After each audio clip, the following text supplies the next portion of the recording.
Good. Probably not. Probably It's probably not. stupid shit. Erectile dysfunction Right. pills. I was gonna say, yeah. I mean, you look at Yeah. the review, yes. Some shit. Oh, Thanks, dude. Dick. It actually would be more the women. I'd have to- Something to get there. To have a dick for it to have erectile dysfunction. Okay. Fuck you. Yeah. All right, let's go home. TMI. I mean, we're all friends here. That's right. My wife gets pissed all the time. She'll say something and I'll bring up my dick and I'm like, so small. She's like, yeah, it's not. I'm like, so small. Oh, God. Nick, this is the first time we've had a beer on air this year together. Oh, wow. Look at us. Wow. I know. Let me squirt shit up my nose real quick here. Right. Just can't fucking breathe. God, Wednesday sucked. Daniel, our episode will be up this week. Oh, good. That was a fun episode. I It was learned actually. a whole lot. Good. that Yeah, it episode. was fun. Yep. All right. Who would have thought that talking about food stamps could actually be mildly interesting? Yeah, it was. I thought it was really good. Yeah. All right, let's go. I went and did a presentation for, she said she did. What's her? Noon. Are you ready? While you're reading? Yeah, absolutely. Welcome back to Bucks and Brews. Mr. Nick, this is our favorite episode of the year. Yeah. And Guess who's in town?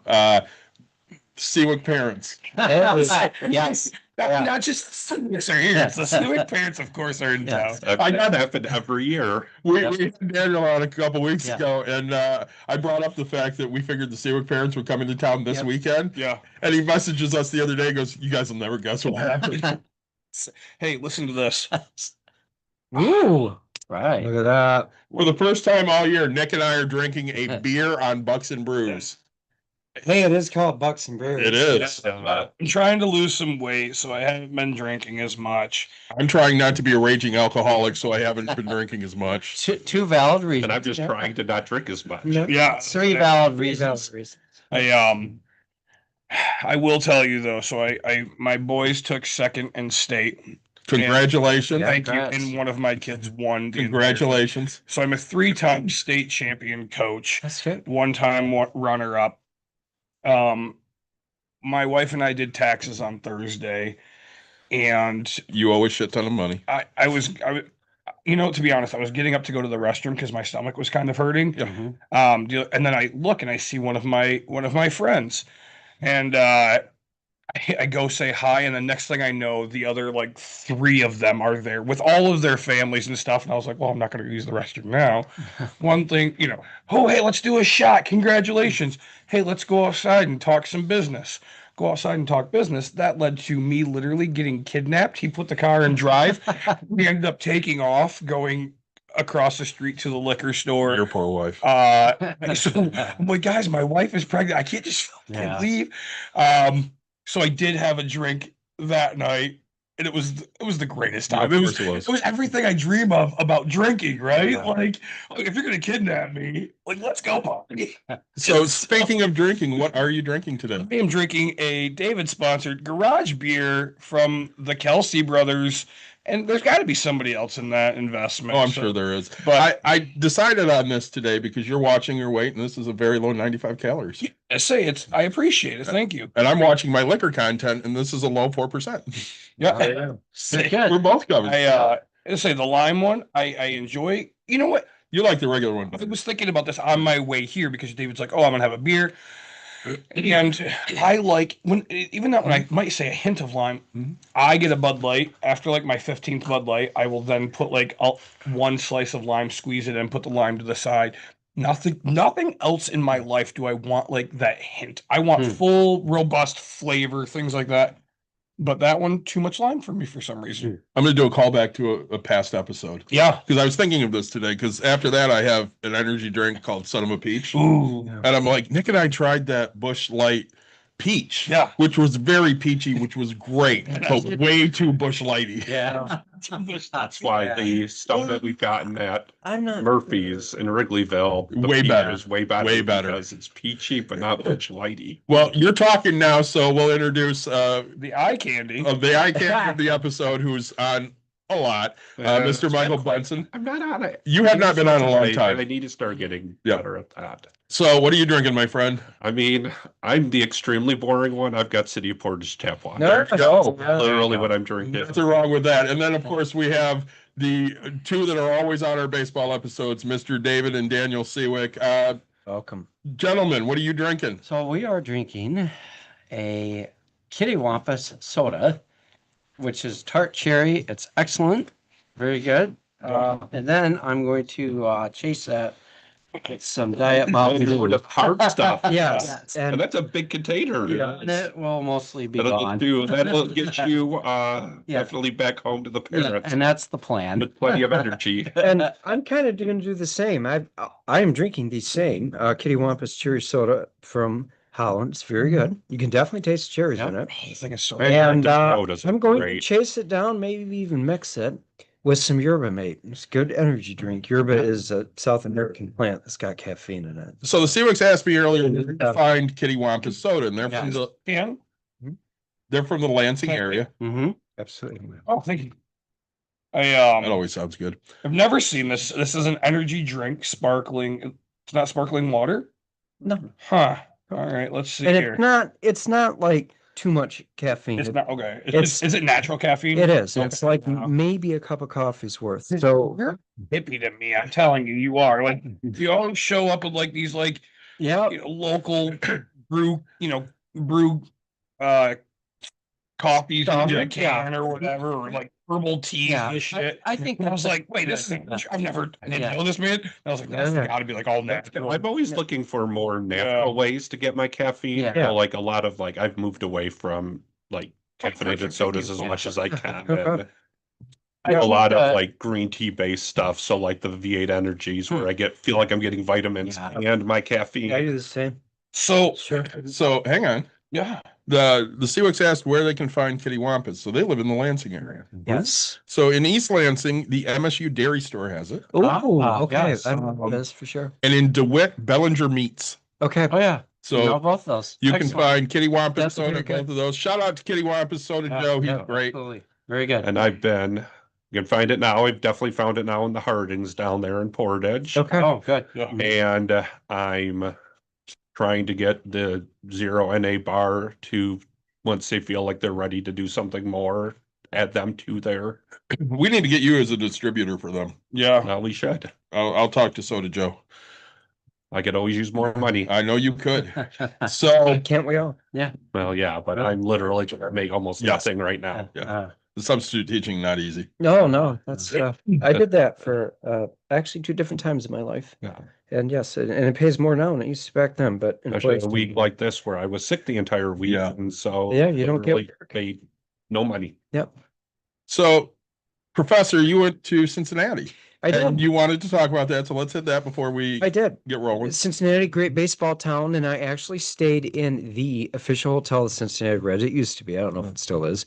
It's the Hilton Netherland Plaza, right in the middle of Cincinnati. It's like a 10-minute walk from the baseball stadium and the football stadium. And the way that they designed all of that area of downtown Cincinnati there is very, very nice. The stadium is top notch. I couldn't go right into the stadium, but they actually had a lot of it open. You could walk around anywhere that short of actually going in and taking a seat. And obviously it's March, it's spring training, but it's before the season starts. One of the things I wanted to notice though was the statuary around there. Yeah. Pete Rose has a nice statue, Yeah. and that's good. And then of course they've named stuff after the Cincinnati Red Greats, which would be disappointed if they hadn't. Mhm. But the location of the stadium is definitely impressive. It's a really nice park. Yep. Right on the river. Yeah. Yep. Yep. Good job. Yep. They did I it know right. there's a ways, if I remember right, from when we were taking a trip down to Tennessee. And we stayed at one of the hotels in whatever that city in Kentucky is. That's literally just on the other side of the river. Yep, Covington, And Kentucky. I think Yeah. there's bridges that actually cross the river that There are are? just pedestrian Oh yeah, bridges. Yeah. I went across one of Get them. right into that park Yep, district. Nice. that's exactly it. One of them actually, it's It's a bridge that was designed by the same guy that did the Brooklyn Bridge. It looks a lot like it and was built before the Brooklyn Bridge. That one you can walk back and forth to Covington, Kentucky and Cincinnati, Ohio. And on both sides of the river, you're right into their arts and sort of Yeah. theater and bar districts too. Yeah, Cincinnati's a cool town. Yeah, Yeah. very impressive. Nice. So, yeah. So remind me, everybody. I know for a fact that I got mine right. What was your guys' guess from last year of who was winning the World Series? So I think we all Yeah. said the Yeah. Dodgers, Yeah. but we hedged our bets Thing. going the team we really wanted. to Yeah. win. Yeah. Yeah. But we were all I mean, I Dodgers don't think They're we're all going Dodgers. to change that anytime in the next few years. I No. don't plan on changing it this year. I I will officially go on record. Yeah. I think the Dodgers Yeah. will win the World Series. I So do I. If the Dodgers don't win, let's play this game. If the Dodgers Yep. don't win the World Series, who do you think will win? Okay. I just got Justin Verlander back and Yes. Scooble. Yes. And yeah, sure, everybody's going to say he's old. I think he's going to be I'm hoping that he goes to middle relief and can go for a long time versus being I starting. see him that being Yeah. where his Especially in the playoffs. I think that's where his And with will AJ be. Hinch, the way that he doesn't have starting pitchers. He's got a couple, but he thinks that the whole bullpen, that's it. That's how you do a game. I mean, there are a lot of managers out there like that. Oh yeah, he's definitely I really think unique in that. if we don't win it this year, and depending on the rules for next year, it's going to be a long time until the Tigers, because Mhm. we're known to get rid of players and not spend money. We will talk about Scuba later. Yeah. But- Yes. Yeah. I'm gonna go with this is my year for the Tigers to Mhm. win this thing. Okay. I'm going to predict the Cubs Tigers World Series, and I'm going to Yes. predict the Cubs in 7 because I'm a Cubs fan first. I will second that. I was literally just going to say that. The Cubs have done a lot of things this offseason that make me hopeful also. And they are my National League team. They always have been. So that would be this baseball fan's dream. What a dream that Yeah, would be. it would be. It would be a Yep, dream. Absolutely. So I'll go along with that. I can buy into that. But put it this way, both teams actually have a legitimate, realistic chance. Yeah, They do. Right. If this was 5 years ago and we were doing the baseball episode, we wouldn't be realistic if No, we were no. predicting this. No. But it is. Hey, what one thing would be really cool too? I mean, it was like So- 4 or 5 years ago we did the first baseball episode. Yeah. Yep. Yeah. I stayed in that hotel I was telling you that was the Cincinnati Reds official hotel. One of the things they had in there was this display case. They had stuff from the 1940 World Series, which was the Reds and the Tigers, of course. Mhm. The Tigers lost that year, unfortunately. But that would be a cool World Mhm. Series. But It would. yes, let's go with Cubs and Tigers. I still think the Dodgers are the odds-on favorite right now. Oh, hands down. 100%. Yeah. But that would be a very good series to root for, and I don't have any reason to root against either teams if I predict them. So I'll do it. Mr. I Ben? mean, I would love to see that, but I'm going to be based on how the managers manage. I think it's going to be a repeat of last year, and it's going to be Toronto versus the Dodgers. Yes. Okay, Toronto. And then I Interesting. think that Toronto Okay. will make it out. Yeah. Interesting. I was very impressed with Toronto last Yeah. I was. I was I think too. a lot of it was like their manager managed Yeah. that he team was very great. well. Yep. Like he did not have the talent that really either I think Seattle or the Definitely not. Dodgers have, and Yep. still took that to the brink of winning. I'm like, in my opinion, they literally only lost because calls went the Dodgers' way that Yeah. really shouldn't have. Yeah, if that There's ground no rule reason- double doesn't happen, the You know, Blue Jays I win was the World listening Series. That to was a tough one. Well, even One if of it those- is, it yeah. it wasn't if it would have been ruled a ground rule double, they would have Yeah. won. Yep. They ruled it as he had to. It wasn't Yeah, a ground rule. they sent him back to third. They're running back to third. You know, listening to one of those playoff games with Toronto, when I was actually driving to Chicago to do some work, stuck on that in traffic Oh, that's yeah. when we were getting into town, and I forget which game it was, but the starting pitcher had a no hitter going, Up. and then Okay. they pulled him, Hey, bud. and I said to the Yeah. guy that I was with in the work van, who's not a big baseball fan, although he's becoming one thanks to me. You're welcome. I mean, that's how you Yeah. do it. I'm like, I go, Do it. are you fucking kidding? They deserve to lose this game, but No. I was proven wrong. And it just shows that I even told him, well, I guess I just need to change Different- with the time. But I That's think it's a different different in when you're in the It's a series- different game. when you're in the series. Yep. I mean, maybe not in a non-elimination game. Yeah. Maybe it's not, but in an elimination game, Yeah. you go all All out. bets The are guy off. didn't Right. really have Yeah. a choice. He didn't. I'm like, I guess, times change. How much Yep. did we malign Joe Madden for putting Oh, Chapman in Game 7? We're like, what the fuck are you doing? He's Yeah. gassed. That early. Yeah. Yeah. Well, even Expected- in Lester when he did. Listen, Hendricks was rolling. Why are you bringing him in? Oh yeah. Yeah. You can look at those things, and of course we're playing armchair manager, but Right. I mean that's what we do because Right. we're But fans. if they Yeah. lose this game, it's It's Joe Madden's it's team, Joe Madden's If they fault. lose it, sure. 100%, and they don't win it because of Joe Madden because he didn't make the right call. No, No, it's they won it because of the team. He Yeah. didn't last very long after that for a reason. no. It's saying, but that's just how life works, though, right? As a coach, Mhm. look, I never win, and I always lose. Yeah. right? Like 100%. Yeah. Is Yeah. even this year, gosh, I had a parent. My kid won this for you, and I was like, No, the kid won that for themselves. okay, like, yeah, Hmm. say, and it's just that's Hmm. not at all how I teach my team and train my. But You win as no, a team, no you win matter for what, it yourself. will never. I could. I could be the one throwing the bowling ball and still be because I'm the coach. Nah, you didn't win this thing. Right? 100%. The kids were behind you; they were cheering you the whole Yeah. time, right? Yeah. Like, Yeah. yeah. It's just as a manager, you are the most scrutinized thing in the entire world, right? 100%. And as a coach, but trust me, I fully understand it. That's the responsibility you take on, right? Everything's on your shoulders, so. The positive goes to the players, the negative goes to the coach. But you think about it nowadays, like think about probably one of the most iconic baseball moments that we've seen in our lifetime. Jimmy Smokes smoking in the dugout. Yeah. Kurt Lawson's home run. Maybe that's a close in second. this time of day. Well, but it's one of the more iconic. Of Yeah. course, 100%. Yeah. In this day and age, does he even get out there to No. bat in the condition he's in? He couldn't run. Right. Right. He couldn't The run. manager would have had his stupid ass stat sheet in his hand, and he would have said, "No, the stupid algorithm on my phone told me keep Yes. the guy in the clubhouse. We're gonna put Joe Dickhead in, Yep. and we're gonna be happy that I did what I was told." That's where the game is different. If Literally let's say he at hit the that- ground ball to right, Yep. does he get thrown out at first? Oh, hands down. I think so too. Because Probably. He can't run. That's Well, what he was in the club. It was ice in his ass. But he also was preparing mentally for it. yeah, he was. Well, that's true. I don't think he really went into that slow stride until he realized it was gone. No, and that mental preparation is what I was very sarcastically trying to emphasize in my fictitious scenario where Joe Dickhead goes out there and does it instead of Kirk Gibson, because the manager nowadays has lost, I think, to an extent, the knowledge that some of his players have that drive in them because he's so goddamn obsessed with his stupid ass sabermetrics. I watched the Detroit Tigers sabermetrics themselves right out of a win It's last all- August in a game from this. Well, I know you're going to get into some of the points. It's more that- like though it's the modern school of business management. It's stats, stats. And it's applied to a sport now. It doesn't. And have you all right? I love rom coms. I'm gonna. Okay. Have you seen Trouble with the Curve? No. I have.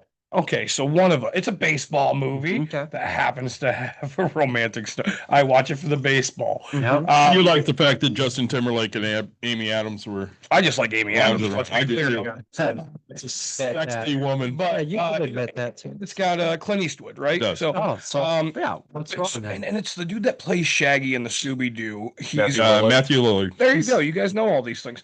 So he's this young punk kid coming in. He's like, oh, these are what the stats. This kid's hitting, 700. He's done this. He's done that. And, Clint Eastwood's doing it the old school way. And he's like, the fucking kid can't hit a curveball. Yeah, there's like, a hole in his swing. right. No, Joe Boo.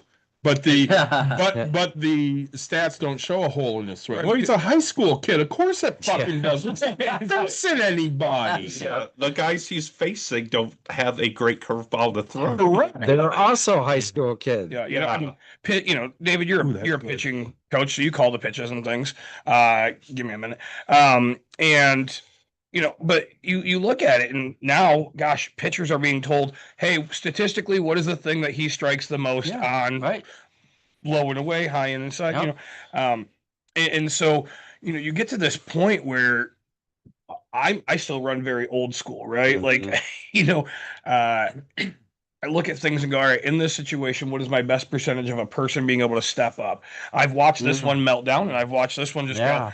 go, you know what? I actually don't care about this game. And there's a time where I want that kid Mm. who he couldn't care less, but he has no nerves, right? He's Yeah. like, Yes. he's like, he doesn't understand the greatness of what's happening. Yeah. There you go. Just go through, Let's throw it. One Strike. of my favorite stories is Eddie Perez tells it about Maddox. And I don't remember what the pitch was, but Luis Gonzalez is up, runners on base, and he had told Perez before the game, I'm not throwing Gonzalez this. It will not happen. So Perez comes out, and he tells him, hey, I'm going to throw that pitch I said I'm not going to throw.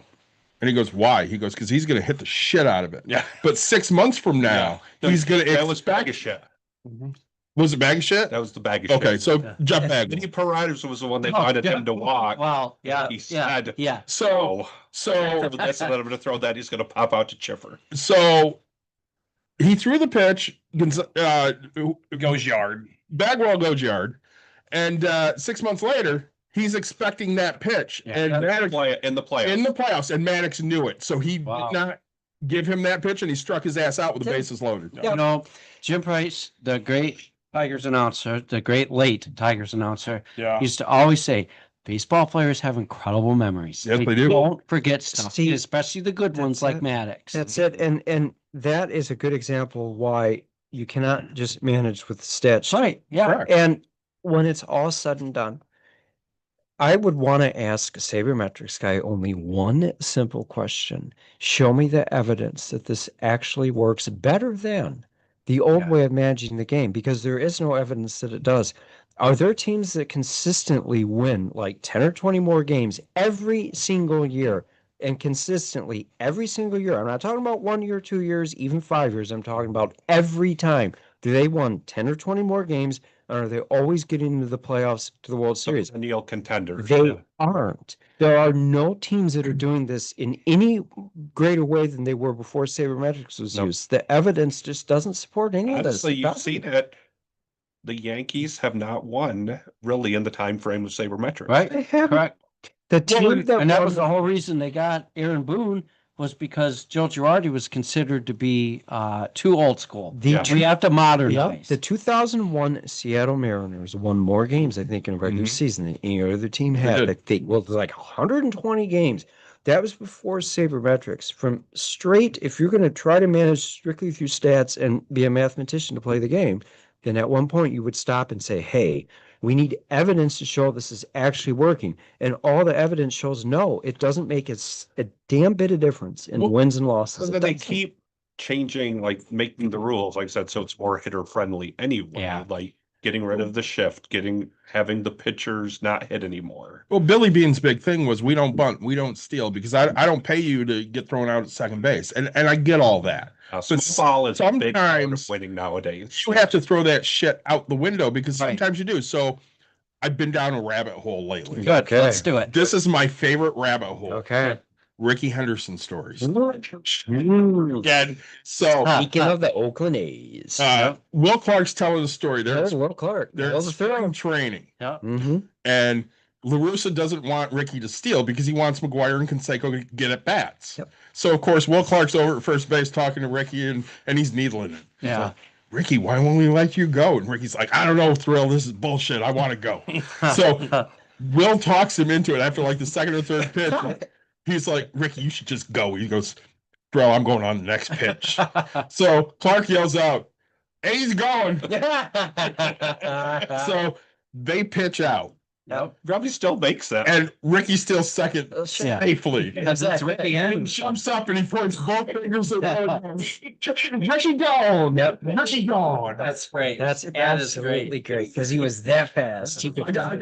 I got 3 Ricky Henderson stories, and you two have heard them many times because I tell these all the fucking time. Absolutely. So he's getting on the bus with the Padres, and I want to say it was Brad Ausmus, but I've also heard it could be Steve Finley. So he's getting on the bus with the Padres, and when you're a tenured veteran You get your own seat. Yeah. Sure. So, of course, Ricky's the last one on the bus. And he gets on the bus and he looks to the back and every seat's full. And he goes, what? Nobody got no seat for Ricky? And whether it was Osmus or Finley, it doesn't matter. Looks at him and goes, Ricky, you got tenure. Just kick one of them out of their seat. Tenure? Ricky got 15 years. Nice. Nice. That's And of course, next is my all-time favorite. Yes. They're talking to somebody in the dugout or clubhouse, either way, and he talks about John 3:16, and Ricky walks by and he hears it, and he goes, 3:16? Ricky don't care if John hit in 3:16. 3:20. And of course, the best part about Ricky is he always talked to the third person. He never said I, he always said Ricky. Ricky. Oh yeah. Yeah. Just incredible. One of the best baseball players I've ever seen. There was a trivia question, and I asked you two this, and I don't know if I ever asked you two this. It was something like, this man's broke up 83 no-hitters. Yeah. Who is it? Ricky Henderson. And it took people forever to figure out Wow. it was Ricky Henderson with a leadoff home run. Yeah. Yeah. Well, people forget that, to steal bases, you have to get on base. Yes. Yeah. And to get on base, that usually means you have to do something like get a hit or draw a walk. Yeah. No, you're going to be pretty useful once you do that. And Ricky Anderson had very good statistics. Well, and we all know Good numbers. Cecil Fielder's not stealing a fucking base. No. Giving him a go. That's right. But you got somebody like Ricky or Vince Coleman or Yeah. Tim Raines. The thing about When did you see the one Cecil stat Fielder. out there that is like this person has like, and it was like Cecil Fielder has more inside the park home runs than Ricky Henderson does. but that would have been for, fluke reasons. Yeah. I would say. Exactly, but What- it's like a weird thing. It I remember is. seeing it. It's like four things, and it's like this Wow, person has yeah. more than that, has more. I do have one more Ricky Or story. no, as Cecil Fielder is more like inside the park home or Mhm. deals of home than Ricky Henderson. Okay. I, Yeah. I do have one more Ricky story. So there was a year he was injured in the 80s. I want to say it was 87. Mhm. And going in the last game of the season, Willie Wilson and Harold Raines were competing for the stolen base record. Yep. Willie went like 0 for 5. Harold got on, stole second base. He had 60. Mhm. Season gets over. Ricky calls him up. You ought to be ashamed of yourself. Ricky would have had 60 by the All-Star break. Nice. Just incredible. Yep. There you go. I just seen this. It came Uh-huh. through right before the episode. July 31st, which is right around David and myself's birthday. You boys should meet us in Kalamazoo. Yeah. Yes. So Cecil Fielder will one night be managing the Kalamazoo Growlers. Yeah, July he will. 31st of 2026. Oh, wow. Well, we Uh, definitely got to yeah. go to that. 52 years. Actually, I can't. What day is that? July 31st. Nope, I'll be is gone a- for work. I have to travel up to the UP for work. So I'm it's sorry. a- Daniel, it's a- It's going to be on you. I'll be there. 'Cause it's supposed to be me. It's real close. Yeah, Yeah. I'll be in Escanaba, Michigan that week. Oh. Actually. That's a Are you gonna be? You're gonna be by the moonlight. I will Yes, be, it and, will be. and I look forward to this work trip every year. I have to go there for work, and I mean, come on, there are worse work assignments than being stuck in Escanaba, Michigan. in the summer. I mean, no, look, the way I am, and Dan is the same way. I could live up there any time of the year. That would be my place. Oh, you guys are nuts. And Yeah. you know what? Oh, They, yeah. they closed the bridge down. Oh, they only- last week. Yeah, they And just it do. was like open for 4 hours and then closed. And it's It's pretty rare that it's close, though. I'm- Doesn't happen very often. only when we get ridiculous snow and Oh. the ice starts falling from Yeah. Yeah, but that's rare that happens. Most of But the it- time, that bridge is it open. does. It's an interstate highway. Yeah. don't look at my computer. Okay. Okay. I say not looking at computers. That's what's going on. So we won't see you, but Daniel, we'll definitely see Yes, you. you will. Mr. Benson. Yeah, will see you. That'd be very cool, and I regret already not being able to go there, but Oh, work calls. So. So I'm going to ask some questions because we love to talk trivia and stuff. Oh yeah, we got to do that. So each team's last no-hitter by a single pitcher. I'm going to see if you guys can Okay. figure this out. So Who was the pitcher? Who was the pitcher? I don't care about the year, but Oh, who got it. was the pitcher? Okay. And I'm gonna ask one that you guys might know. The Detroit Tigers. not Armando Galarraga. No, it was not. No, He should have been a perfect game. Yeah. Yeah. But this would have been after him anyways. Yeah. Oh, did Scooble hit I one? think Scooble's had one, wasn't? I'm gonna go with Scooble. I'm thinking because it was after him would have been maybe Scherzer. Mm-mm. Scherzer was before Scooble. Oh yeah, he was way They were before on- school. No. I meant before, after Galarraga. Oh, Like they were on the same team. I'm gonna guess Verlander. Verlander. So I'm going to give you Justin guys this. It was in 2001 Yeah. or 2021. Oh, 21. okay. That's So definitely, recent. Then definitely none of them then. no, Wouldn't have even been Scooble no, back because then. it was before him. I know who this is. It's right tip my tongue. Hmm. Yeah, I can't think of the name right now. Nick, anybody? No. Spencer Turnbull. That's Yeah, the Aussie. I think he was from. Okay, I'm going to ask about the Washington Nationals. October 3rd, 2015. Scherzer. Yeah. 20 Strasburg. 20. No, that would be- wait. 2015. 2015. that's before Scherzer went there, I think. Yeah. I think he Steven went there in Strasburg? 2017. Strasburg. He had his like no hit when he was there. But I think Strasburg was that before him also. So, Mr. Benson's And coming we're to not Max meeting- Scherzer. He had his no hitter when he had his perfect game when he was there when Yeah. Was Scherzer there by then? and like Yeah, the that's 20 really crazy. strikeout It's been game and everything. 11 So- years that he's been gone. Yeah. I would not have gotten this even though I watched this game. The Cubs' last no-hitter that was pitched by a single pitcher. Did Arrieta have one? Oh, yeah, he had several. But this was in What year? September 13, 2020. So it was during the strike. No, or that during the good year. God, I don't remember that. I don't Was it either. Ben, the Huh. professor? I couldn't tell you people Not that hit Hendrick? last year. Hendricks never threw a no-hitter. Okay. No, wasn't it? Alec Mills. Alec Oh, Mills. I remember turning it on because I was watching the Bears game and they talked Yeah. about the fact that Mills was in like the sixth with a Huh. no-hitter. That was that Tigers game. It was the same thing. That's why it pissed me off. I Yeah. couldn't remember. Yeah. Mhm. Turnbull, So- because it was like, really, this guy's the one Mhm. that threw the no-hitter? Mhm. I'm going to go back to old school because you two are my oldest friends Okay. and you will know these names. So let's go with the Texas Rangers, July 28th, 1994. Nolan Oh, Ryan. it's gotta be. Gotta be Nolan Ryan.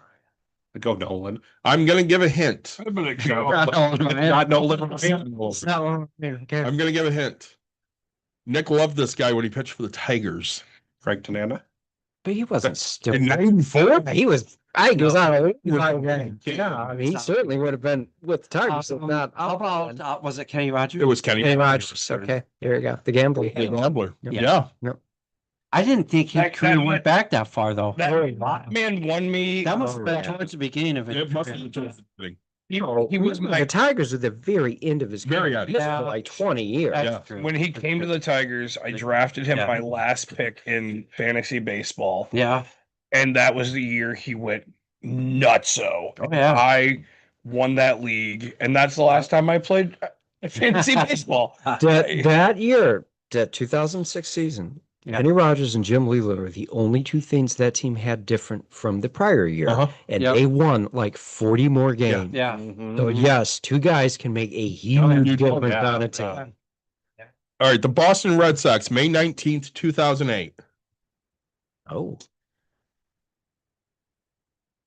Remember something weird like Tim Wakefield had one? He might have. Pedro Martinez. that's Yeah, going they're to be my guess. That's got to be right about the end of The his problem career. is none of these are going to be like big name guy. I mean, they've thrown him, but the last one, that's going to be the hard part. This Yeah. guy is a big name guy. I'm going to guess Pedro. Pedro, that name. This man brought a World Series title to Chicago. Oh. Oh, John Lester. John Yeah. Lester. Okay. That's right. The mouth, baby. They just love watching Lester pitch, man. I'm going to do a couple more. The Kansas City Royals. What year? Greinke? Mark Gubicek. Oh, May 20 or not. August 26, 1991. That's not Greinke. I know two pitchers. I know three pitchers from that time, and one was a closer. mm, 1991. Kansas City Royals. I wouldn't know. Your guess was a good one. Good. It was a good, Yeah, it was a Gubicek. great guess because that's one of the two I Yeah. thought of immediately. I'm trying to think. I just went with players before even just that I knew it. Yeah, we well, were with them. and- That's it. In early That's when 90s. Greinke started. You guys will kick yourself. By early 90s, this is going to Did be. he end his career at Kansas I City? don't believe so. No. This is going to be at the beginning of his career, isn't it? Yeah, but he played there a long time. Yeah. So it wouldn't even be the beginning. It would be right in the heart Right of now, his his career. career. It's right at the tip of my tongue. Yeah. Brett Saberhagen. Oh, that's Of it. course. Brett Saber. Side armor. Yeah. Yep. This man never got his due. Toronto Blue Jays, September 2nd, 1990. Dave Stewart? Nope. Good guess, but I think he was still with the A's at that That point. might be. He had to still be with the A's at 90. The back-to-back World Series they won. Was it David Wells, was it? No. That would have been probably before Wells. Oh yeah, and then Wells got traded over to the Yankees. Oh, it's in Yankees. pitch for the Tigers, that too. really Yeah. would have been before Yeah, David before Wells. David Wells. You guys are going to kick yourself. 1990. He's a very underrated pitcher, and he probably Hmm. deserves some Hall of Fame talk. And where did he end his career there? He might have. I know he was always a thorn in the Tiger side. Always. Yeah. Let me see. That would have been right at the end of the Joe Carter era. Yeah. Yep. The year they won Yeah. the back-to-back World Series. God, I can't. 89 and 90. That's another one that's on the tip of my tongue. Dave Steeb. Oh, New Steve. Yes. yeah, you're Yep. right. Very underrated. Yep. And then Yep. this one blows my mind. I do know this pitcher. He pitched a long, long time. The Pittsburgh Pirates. August 9th, 1976. Huh. Only one person in this room was alive. Yeah. yeah. Yeah, I was negative a couple of years. I don't remember who their No. kind of their big pitcher. I don't think any of you guys are going to get this one, but you're going to go, Well, I no. remember that guy. I mean, So Can wait a I minute. ask one? Hang on. Hang on. It's been that long since they've had a no-hitter? Yes. That's since sad. 1976. so that I mean, it does take a lot to get to that. yeah, So but Paul that's like Skeens has never 15 pitched a no-hitter? years. He's only been there, I think, 3 years. What can I ask for one hint? Sure. Do you know if this guy played all of his years with Pittsburgh? No, he did not. He played for many teams. Okay. He was a journeyman pitcher. He was a good pitcher. Satchel I'm Paige? going to assume all. What's I lost Satchel Paige as an I'm answer. going to assume it's all national. I think even he was done by then. No, I'm pretty sure he pitched for the Yankees at some point. Okay. Really? I'm going to assume this guy for the Pittsburgh Pirates would have had all National League teams he pitched for because this is way back when. And players didn't usually go between leagues. Yeah, Huh. you actually had the ability to hit. You Yeah. probably stayed in the National. Well, Exactly. definitely. I'm positive he played for the Yankees in the 80s. Okay. Oh, really? God. Was it It was somebody who's never been in my kitchen. Correct. an eight? Mm-mm. Yankees in the 80s. Who is that guy? That God. Never been in your kitchen. So, Oh, Who was it?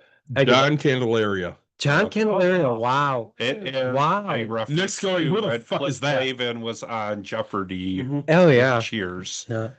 And his final Jeopardy answer was, "Who are three people who've never been in my kitchen?" And he was such in a lead, but he still bet it all. Yeah. Yeah.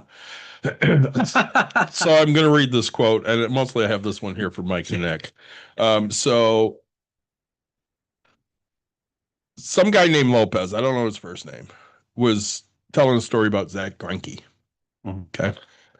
I was on the bench with him, and we were facing someone who really liked cats. I was like, you can't trust anyone who likes cats. He goes, yeah, man, you really can't. I go, I like dogs. You got any, Zach? He goes, nah, I would never get dogs. I've got a cat, though. Yeah. That's great. Absolutely good. Nice. Yeah. Oh. That's good. All right. Because Nick and I are coaches, I pulled this one. The all-time worst managerial decisions that cost a series. You want to hear some of these? Oh yeah. And let's see which we think is the most egregious. Okay. I don't remember all of them. Grady Little leaving Pedro in too long. Okay. Dusty Baker taking Russ Ortiz out. Jim Leland, the Jose Valverde decision. Yes. Oh yeah. Yep. Don Mattingly, the Kershaw meltdown. Ron Washington, the Nelson Cruz defensive substitution. Oh yeah. AJ Hinch, the Greinke pull. Bobby Cox, the Steve Avery pull. Hmm. You guys are going to love this. Aaron Boone, the modern analytics move. Yeah.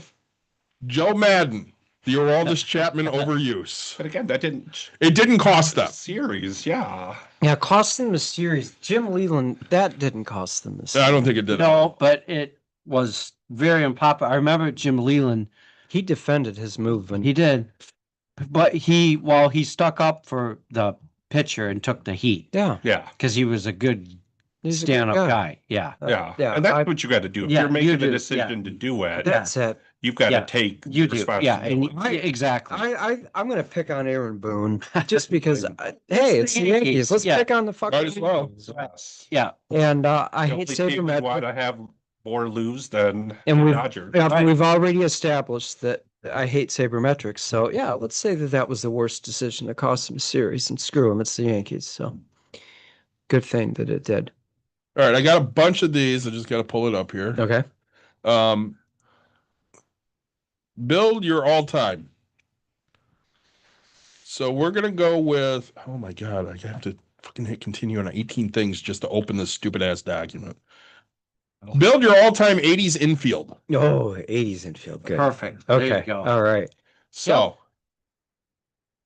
You'd only spend 15. you can only spend 15 bucks. Oh, So there's the $5, Yeah. the 4, the 3, the 2, Well, the Buck bar. and the 1. Oh, some of these guys. Hmm. Well, Ken Herbeck was always good for a home run. I have to build my full infield. You have to build a full infield. So let's just start at catchers. So you got Carter, Fisk, Parrish, Pena, and Kennedy from top to bottom. Mike, we're going to start with you. Who you want as your catcher? And I'm adding up what I want. Yeah. here, just by thinking of 4, 4, 4, 3. Yeah. I will go with Fisk there for 4. Okay. Daniel? I'm going to go with Fisk as well. I think he's a bargain at 4. Professor? I'm going to use this one for to save some money, and I'm going to go with Lance Parrish. I thought you might. $3. Say, I'm going with Parrish. Yep. So There's a reason for that. I'm Okay. going with one of my mom's favorite all-time baseball players who unfortunately was a Cardinal. Because he liked to sit down when he caught the ball. And he was great behind the plate. Yeah. I'm going Tony Pena. Okay. There you go. Yep. First base. Okay, I'll start this one off. So these are great choices here. They are. Out of all of them, I'm going with Eddie Murray. Eddie Murray. Eddie Murphy all day. Eddie baby. Murphy too. Say, all right. Oh, Nick? Oh, I'm gonna go with Will Clark. I'm gonna save. Okay. Professor? Oh, yeah. Will Clark all the way. Okay. Yep. Daniel? I'm on a bargain right now. Well, I'm gonna go broke, but it's got to be Wade Boggs. We're at first base. sorry, Oh, first base. Sorry. For viewers that can't see this, it's from top to bottom, Don Mattingly, Eddie Murray, Keith Hernandez, Will Clark, Ken Herbeck. I'll go with Will Clark. Okay. I picked Will Clark too. All right. Yeah, we're all bargain shoppers for So for second base, we start from top to bottom. Ryan Sandberg, Lou Whitaker, Willie Randolph, Steve Sachs, Frank White. Nick, we'll go with you first. All right, I have 5, 10, 15. I'm never picking a Yankee, so I'm gonna go with Big Lou. Okay. All right, for $4. David? This is going to be my splurge. Ryan Sandberg. I mean, it's hard to pick against. It's hard to pick against But you know what? He's a Cub. It's pretty close. So Ryan Sandberg. Dan. Well, I want to pick Whitaker, but he's gonna break the bank. Go down, please. I hate to pick a Dodger, but I'll go with Steve Sachs. Okay, Mike. I'll take Lou just because he had in the 80s as good a numbers as Ryan Sandberg. Yeah, he probably should be a $5 one up there, quite frankly. Probably. But yeah, Just take him for 4 though. yeah, right, yeah, I'm yeah, definitely going yeah. Sandberg because I'm a Sandberg guy. I'm wearing his shirt. yeah. So that puts me at 2, 4, 6, 11 bucks. No, I've spent 10. I'm at 11. Nick, what are you at? I'm at 9. I'm at 10. I think I'm at 9. Yeah, I'm high here. So I got 6 shortstop, we have Cal Ripken, Ozzie Smith, Alan Trammell, Barry Larkin, and Gary Templeton. Professor, we'll start with you. I'm going to have to pick Barry Larkin on this one. Number one, I don't have much money left. And because I splurged on Ryan Sandberg. Number two, I was just running down Barry Larkin way now 2 days ago in Cincinnati, Ohio. So he's my pick.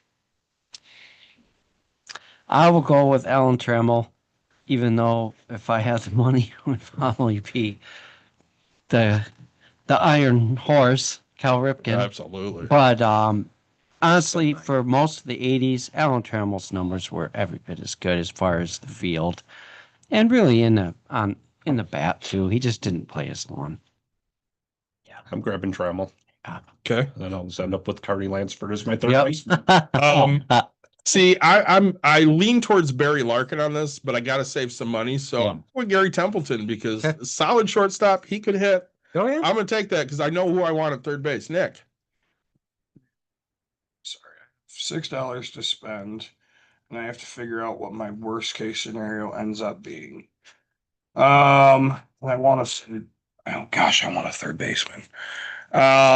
You said you have 6? I'm gonna end up with Traymon Boggs. That's what I'm gonna do. That's what I would do. That's a Yep. great across the line. So for third base, we go Mike Schmidt, George Brett, Wade Boggs, Carney Lansford, and Buddy Bell. Dan, I already picked him, so Wade Boggs. right? Mike. I've only got the $2 left, so I'm taking Carney. Carney Lansford. Yeah. Yep. All right. I left. This is why I picked Templeton because I want Wade Boggs. Yeah. Well, that's I picked Wade Boggs. I got $3 left, and I think he's a bargain for that. Yes. said why is literally the other 2 guys up there. Yeah. Well, and Wade Boggs did hit. I'm pretty sure in the 1980s, he probably had the highest batting average. Maybe Tony Quinn might had have a been higher. but I would guess it'd be one of those. I know he was fantastic on Incredible. on Nintendo. So. Well, he was fantastic in real life too. I'll tell you. Wade Boggs is one of these players that if he played during the era of the shift, he probably would have batted 500. He was a pure hitter. Yeah, He could he hit would have. He off would have the batted They 500. never would have shifted. No, it. They no, couldn't. no. No. All right, we're gonna build an outfield now. You can only spend $6. Okay. So the $3 line is Barry Bonds, Hank Aaron, and Willie Mays. Okay. The $2 line is Ken Griffey, Ricky Henderson, and Mike Trout. The $1 line is Ichiro, Tony Gwynn, and Pete Rose. Oh. So I am so sorry. How much do I get to spend? you get to spend Three. $6, $6. and you got to have I- 3 I outfielders. mean, I'm going to say right now, I'm just going right down the middle line. I'm taking Hank, I'm taking Ricky, I'm taking Tony. That's a hell of a. See, and I just want to go I'm down gonna the. go. I've got a great leadoff hitter. Yeah. I've got somebody who you know is going to be able to move him to the next base, Yep. Tony Gwynn. Yep. And then you got one of the greatest all-around hitters of all time. I would go Hank, Willie, and Pete Rose. Not a bad one either. I would. Did you say Hank and Willie? Yeah. You're over budget. No, You Hank, get $6. No. yeah, Hank. Oh, Willie- yeah. Three, I'm sorry. 6. Yeah. Oh, $6. He needs 3 outfielders. $6. Okay. Then I'm going to go right down the line with Willie, Mike Trout, and Pete Rose. Okay. I got to have Pete Rose. I got to. And I- sorry, the greatest hitter of all time. I got to have him. And I'm doing kind of the same. I'm doing Willie Mays, Ricky Yeah. Henderson, and Pete Rose, Nick? and that's my $6. Man, because I get the choice. I'm gonna go. All right, scroll down a little bit one more time.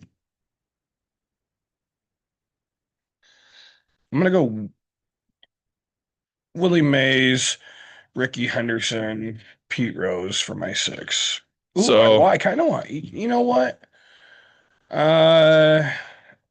Is there a bad choice on this list? No, No, there is. No. the King of Swing. You could have all of the $3 or $1 ones And that be have happy. great outfielders. Yeah. Listen, I kind of want to save $3 and just go with Ichiro, Yeah, Quinn, and Rose right. because that seems fun to me. I don't know if I could have. I mean, I would just have Ricky on my team because What It'd be amazes fun. me is Ricky that- Gone. Ricky Gone. Gone, because of Yeah. the fact that he's not known as much for his fielding and You know his what? speed, that I'm the changing greatest mine because I don't pure like these hitters boys. of all time is a $1 guy. I'm going with Ichiro because this man, he got screwed by the Hall of Fame, and whoever that douchebag is, you're still an idiot. Ichiro should be a unanimous. There's a lot So of that's why guys I'm out picking there Ichiro. that should be unanimous. I'm then gonna go with Ricky because I have to have fun on this, and I'm going to go with Willie, of course. And so I'm just changing my Yeah. instead of Pete Rose to Ichiro. So I'm going to go with Willie because he's one of my favorite baseball players of all time, and I got center field covered, which means even though Griffey's also one of my favorite baseball players of all time, he's got to go bye-bye because I got to have Ricky Henderson. Oh yeah. You need a leadoff hitter. He's the best. Yep. And then that motherfucker, Tony Gwynn. Hard to argue with that. It is. It is. Some Yep. great choices. Yeah. $6. All right. Then who did you pick for your other? Gwen, Ricky, and Willie. Hey, you're hooked in there. Remember that. You're fine. You're right. All right, well, hold on that one for a minute since Mr. Seawick's going by back. Oh, there was something I did want to talk about. Me too. I'm going first. All right, have fun. A 17-year-old high school kid faced the heart of the USA lineup yesterday. Yeah. And for 3 innings and gave up 1 run and induced Aaron Judge into a double play ball to end his outing. Anybody want to know who that is? Some guy from Brazil. No. His dad was a pitcher. He pitched for the 2005 World Series champion Chicago White Sox. Actually, yesterday, Yeah. Really? U.S. played Brazil yesterday. Maybe it was the day before. I don't fucking know. okay. I was like, wait. Did they play 2 days before? 2005 White Sox. God, I can remember a lot of players on that team, but the pitching staff, I'm drawing a blank right now. Oh, man. He faced Aaron Judge, Bobby Witt Jr., Bryce Harper, Kyle Schwarber, Alex Bregman, Cal Raleigh, Damn. Cal Raleigh, Cal Raleigh. um, Byron Buxton, and Bryce Trang. Gave up 1 run. 1 run, faced 8 guys. 17 years old. 17 years old. This kid's got some cojones. Yeah, damn. Who is it? It's Jose Contreras' son, Joseph. Oh, Really? Yeah. Contreras, yes. Okay. Huh. Look at this kid, Nick, how young he looks. He's a Yeah. baby. Yeah. Yes. I thought that was extremely interesting. I saw it this morning, so I assumed it was Wow. yesterday, but I could be wrong. He's got a future. yep. Fuck yeah, he does. Steroids. Yeah. Don't be like that. Absolutely. Yeah. All right. Where did we leave it? We left out. Okay, we're gonna go 70s outfield. We'll just start and look. He played for Brazil. Sorry, World Baseball did he? Classic for Brazil. Then forcing a double play against Aaron Judge. Okay, yeah, I would have thought it was Dominican. yeah. No, sorry. All right, we can start to look at this list. This is all-time 70s outfield, Well- which is a little old for Nick.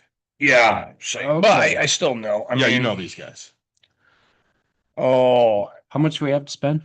We have $10. Oh, wow. So this is You'd be able to pick up to 5 because it's the. Oh, it isn't. No, it would only be 3. yeah. Yeah. So we'll just go down the list for left fielders. It's Yaz, Jim Rice, Lou Brock, Jose Cruz, and Greg Luzinski. Center field is Cesar Cedeno, Fred Lynn, Amos Otis, Gary Maddox, and Chet Lemon. And the right fielders, Reggie Jackson, Dave Winfield, Dave Parker, Bobby Bonds, and Al Oliver. So, Professor, you're just joining us here. We get You have $10. $10 to spend. Okay. We're going to start with you for left fielders. Yaz, Rice, Brock, Cruz, and Luzinski. Boy, yeah, is that $5? Yeah. Scroll down. This is 70s, just so you know. Oh, 70. Scroll down. Let's go with Lou Brock. Okay. $3. Great base. Daniel? stealer. I'm gonna go Greg Luzinski. Big power hitter. Yep. Big power numbers. Yep. Mike? I'm going to take Lou Brock. Okay. I mean, you can't go wrong with somebody who's got his speed. You Right, can't. That was great base stealer. Ricky Henderson actually was Lou Brock's record that he broke. Mm-hmm. So I'm going to go. Where am I going? I'm going to go with Jim Rice. Mm-hmm. I'm going to splurge a little bit Yep. here. Nick?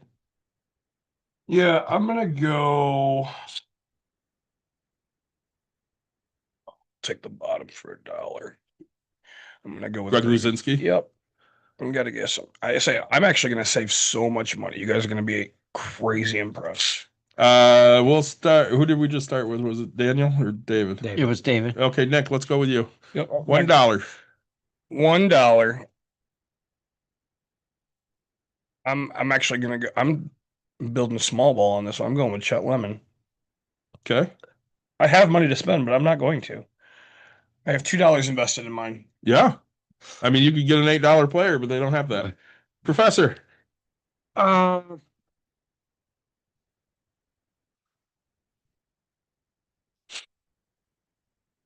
Let's go with Gary Maddox. Okay. Daniel? Freddie Lynn. Okay. Mike? I'm gonna grab Fred Lynn too, just because I know who I'm grabbing for my next one. Yep, me too. And I can have the same Yep, lineup. we probably will. Yeah. So I'm going to go with Chester. I'm going to have money left over. Yeah. Okay. I Uh, don't like the fact that he's in the Sox hat there, but Yeah. I don't know. Well, I mean, he was a White Sox. I know he was. Yeah. Oh, he was a Tiger, but still. All right, Mike, I'm going to go to It you. does seem like he's out of uniform. Yeah, it does. Yep. Mike, I'm going to start with you this time. So we have Reggie, Winfield, Parker, Bonds, and I Oliver. mean, I know I've got $4 left, so I'm grabbing Dave Winfield. Okay. I'm taking the Cobra. I'm going to have money left over. I'm taking Dave Parker. Okay. I'm I'm going with a $2 pick. The man who tied his son. His son didn't tie him, but I'm gonna go with Bobby Bonds for. I have a $4 roster. David? I'm doing Bobby Bonds too, and my roster is five, six, seven, I nine. spent the entire thing. I have $9, so I had a It's not buck like I off, can Dave. pocket the other. There you go. Yeah, Uh, you make can money. You can't, but No, I got money to spend next year though. I saved $5 for Reggie Jackson. Yeah, I only spent 8. Yep. I can't pick a Yankee. I told myself no matter what I He do, I It wasn't. was barely a Yankee. Yeah, it Oh, doesn't yeah. matter. So He had a cup of coffee The there. hard part too is outside of what he did in like the playoffs, he was never like as top tier of a player as they make him out to be. so It was the 3 home runs. before we get to the next one, Yes, sir. I want to talk about this Yeah. the new challenge rule and Yeah, being able to do that. let's do that. I just watched a highlight. Sorry. I have a place for rent and it's just going crazy right now. So all right, so I was just watching and I don't remember who it was, but the pitcher threw the ball and he falls off his pitch, right? So his follow through and he kind of ends over to the left. The pitcher decides he's going to challenge it. The catcher is shaking his head, no, no, no. They end up going through and going with the challenge. All right, first of all, what do you guys feel about the new challenge for pitchers, catcher, umpires and all that? And then I want to figure out what you guys think will happen throughout the season. Currently, pitchers are kind of being able to make this call. I mean, this is going to be a manager thing where they're going to tell them, hey, the catcher's the one that gets to make the call. Is my opinion. I'll start out by saying that. So what do you think is going to happen with managers and being able to make this call? I think there's going to be a lot of confusion. Yeah. But I like the fact that we can correct mistakes. So I saw one in spring training the other day. It was clearly a strike. Umpire called the ball. Hitter asked for it immediately, or maybe it was the other way around. I think it was probably the other way around. And they made the rule or the call correctly. And at the end of the day, we want the call to be right, but we also don't want it to take 5 minutes to figure out Yeah. that's a ball or a strike. Yeah. To me, Make it, I don't like it. I don't because of either. that. Purist. And They were to me they were speeding up. They Yeah. did the pitch clock so that way you could speed up the game, and now they're yep. slowing it down by allowing, and then you get to just like football, right? You get your challenge back if you get it, and you don't, and then if you miss it, you lose the ability to challenge. The other thing is with balls and strikes, I mean, you get more than one pitch. So to me, it's not. It should only really Well- be one of those situations where if it's like they're calling you a strikeout looking Right. and you know Yeah. that it was Right. 3 feet outside. Yeah. Nobody wants to Yeah. accept the fact that an essential part of the baseball game is the umpire and his eye of is. judgment. And if you take that out of the game, you fundamentally altered it. David. You- And they've added replay, I feel, where they need to. Like David they're and doing I- it for like those questionable like home Yeah. runs was a fan interference. That's- Like David something and like I Armando had- Galarraga's Right. no hitter would now be a no hitter because Well, they would have David and I had, let me tell a quick story about that. Balls and strikes and the seemingly arbitrary nature of it. David and I had the one game we went to Wrigley Field to watch, we happened to sit in front of a family from England, and hearing English people vocally thinking out loud about a game that was completely alien to these people, obviously. And what the most alien part of it was the pitching. They had a hard time with the fact that there is this guy that sits behind home plate and to them arbitrarily decides if it's a ball or strike. Obviously, it's not arbitrary if you go by the rule book, but still, Well- but that's, to me, that is See, part of the game. and since you mentioned that, I will add to that. The comparable for the English would have been, because they love soccer, football as they call it, it's offsides. Yeah. Because that actually is required. The official had to make an offsides call. He's really looking for the exact same thing a baseball umpire is. Position of the body relative to the ball. The soccer ball is bigger than a baseball, but the guy has to be relative to the ball, or it's going to be called an offsides. So When you're talking about the overall Right, space you're but- looking at in soccer, you've Here's got where I'm going Yeah. with this. this large Here's where I'm going territory with with this. which Yeah. to They make a added, call they versus- added VAR Right. to soccer. It's totally fundamentally changed the game to the point now where you watch a soccer game and they stop the action. That has so much changed the game. Soccer's a running sport, right? A guy gets 30 extra seconds to sit there and get his breath. That could totally alter the outcome of the game in a Oh, later God. thing. Now, when it comes to baseball, though, that They're umpire standing around a lot more Yeah. than but you're- his Yeah, arbitrary eye is such an important part of that. If we're going to accept the fact that now we can start arguing balls and strikes, then they're going to have to, I would think, really think about how that's going to alter the way the game's played. If you add 20 or 30 seconds in, if you added 5 seconds in, time is a one issue, but it's the stop of the play. It's the catcher and the pitcher now thinking that they have a third option from, hey, the guy swung and missed, Yeah. or he made contact. Oh, maybe I can get that ball back. We can complain about the call not being so good. I think this is really, really bad. I think it's terrible, actually. And I think it. I don't know. To me, I don't want to go watch a robotic game, right? I want to watch humans play, and Yeah. soon that's all you're going to do is just you're going to have a video game board, right? That just says strike ball, right? And Yeah. Yeah. this thing is going to say out, and it'll just give us the stat right on the board, and you're going to go, okay, next person, right? And in theory, with the technology, you can't question any part of it, right? Players are going to be like, oh, it's off, and it's I say then. I don't like where it's headed. I love Eventually, they're going to watch everything. They're going to have. and the amount of time. So I watched one where the umpire got 4 or 5 wrong in a row. Yeah. And they changed it. Hmm. And then he finally got one right, and the crowd started cheering and all that. Which you're right, it's hilarious. But then you look at that impact of credibility and for umpires in general, right? Like I've been an umpire. It is Right. the hard, even in freaking Little League, it's the hardest goddamn job, right? Like, Mhm. and so, at this point, why even have an umpire make a call? If it's anywhere close, just throw it up on the board so that way the umpire doesn't look like, hey, there's a play at the plate. Umpire just turns his head, doesn't even look at us. He doesn't get to make a call. He didn't have anything, right? And they'll replay every little bit of it and go, all right, safe, out, blah, blah, blah. Here it is. I happen to know someone that is, will be a major league umpire That's awesome. soon. He's currently in AAA. Okay. And what the major league umpire, the requirements to become one is so difficult. Yeah. It's a true profession. Mhm. Only the best of the best make it to the bigs.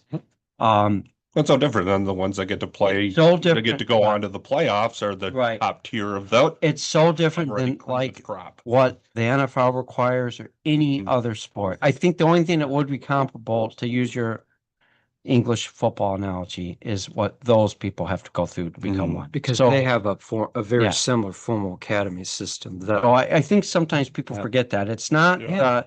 the guy, the lawyer who has a hobby that's what the NFL officiating is, and it shows. and it gets back to the It's a little human- different with baseball. Sure, and it gets Yeah. back to the human element of the game, which Mhm. I want to emphasize over and over again. I don't know why there is a obsession with our society to basically take people out of all the decision-making Mhm. moments we have in our lives. Now, Mhm. baseball has always reflected American society in general, and it's reflected American society in curious ways, actually, in how policing and social organization has worked over time. The origin of the baseball umpire's uniform was what a urban police officer's uniform was like in the late 1800s. So it's curious to me, from a sort of a 20,000 feet sociological point of view. Maybe this is the prof in me speaking, so bear with me for a moment. But look at how policing has changed in society now, and social structure as a whole Mhm. is going very much towards digital surveillance Mhm. and people using computers to regulate human behavior. Now baseball is doing the exact same Yep. thing. It's just like the police officer now stares in front of a computer screen a lot. Baseball umpire is going to do the same thing. It's really something. Yep. So there you go. Baseball continues to reflect American society. So I guess we don't have a choice. That's my way of talking myself out of my distaste for, we can now argue balls and strikes. I still hate it, but I guess I can I think- maybe understand a little more why it's happening. I think keeping an eye on it is good. I mean, I don't think it should be one of those things like that next, morning, a umpire should get judged on how well he called balls Yeah. and strikes. And then there's literally like, hey, you got above, 70%, you got a passing grade. If you're below a certain threshold, you got a failing grade. When you look at Angel you- Hernandez, who got just a crap ton of heat, right? Yeah. I mean, the guy devoted, his life to the game, and he honestly, right, because of the statistics that are out, we would all say he's Yeah. a bad umpire, but literally, I mean, I think it was what 98% of correct calls or something. Like, yeah, okay, later in They're usually in the 90s. yeah, later in the Yeah. years he went down a little bit, but it's like, man, And I mean, what's I fair? do think that the union needs to restructure and Yeah. say, hey, you can't go past X. You need Yeah. to retest. I don't know if they constantly test, but I know that they talked about Hernandez being able to stay in because he was in the union and things like that. Well, Angel to the Hernandez point- sued. Just he- stop getting to if you've got He tried to use labor law and it didn't work. third umpire, like one or two umpires in each rotation that are the best at calling balls and strikes. They should just be the only ones calling balls and strikes. Well, that's kind of where I was going And to literally go with be this. like, okay, you're going to be the second base guy Yeah. because That's a lot, though. I mean, So- focus. So The other reason they rotate is because you get a different perspective of the game when you're out in the field.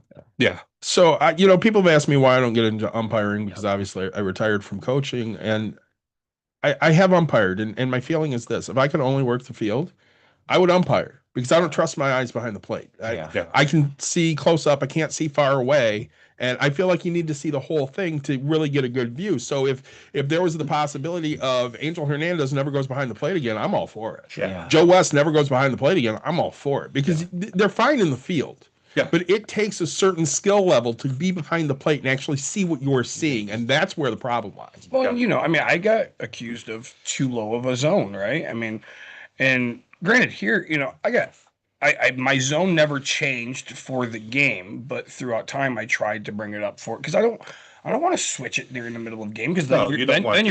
you're, Right. and Yeah. so, but then trying to remember, hey, and if you watch. For somebody like me, I will sit behind during warmups just to watch a few pitches, right? But you say, hey, keep the guy behind.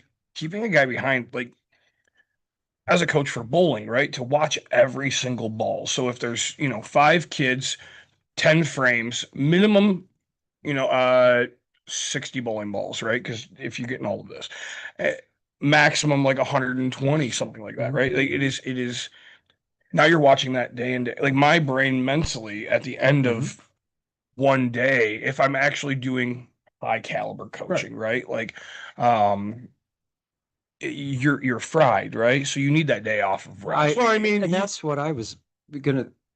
My comment I was gonna make too is: has anybody asked the home plate umpire beyond asking him, "Hey"? The obvious question is, what do you think about a computer replacing your job? Obviously, if you placed it that way, they're all going to say, go shit in your hat. Mhm. But has Yeah. anybody actually asked the home plate umpire, hey, what is emotionally the most challenging part of calling balls and strikes? And yes, I use that word emotion on purpose because in theory, folks, there should be zero wiggle room.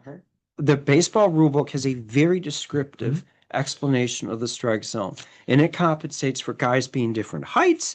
It compensates for all that stuff, right? It's really obvious. Why is it so damn hard to interpret? The reason is because we're all humans. well, And the guy up to the plate, the strike zone changes every time he moves his butt or his arm or his shoulders because that's how it works.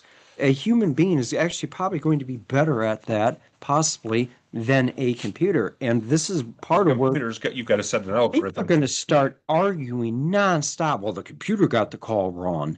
So Oh yeah, once the computer gets maybe the part call, of the solution to Right. the problem here is actually working with home plate umpires and saying, hey, you guys are responsible for calling this game.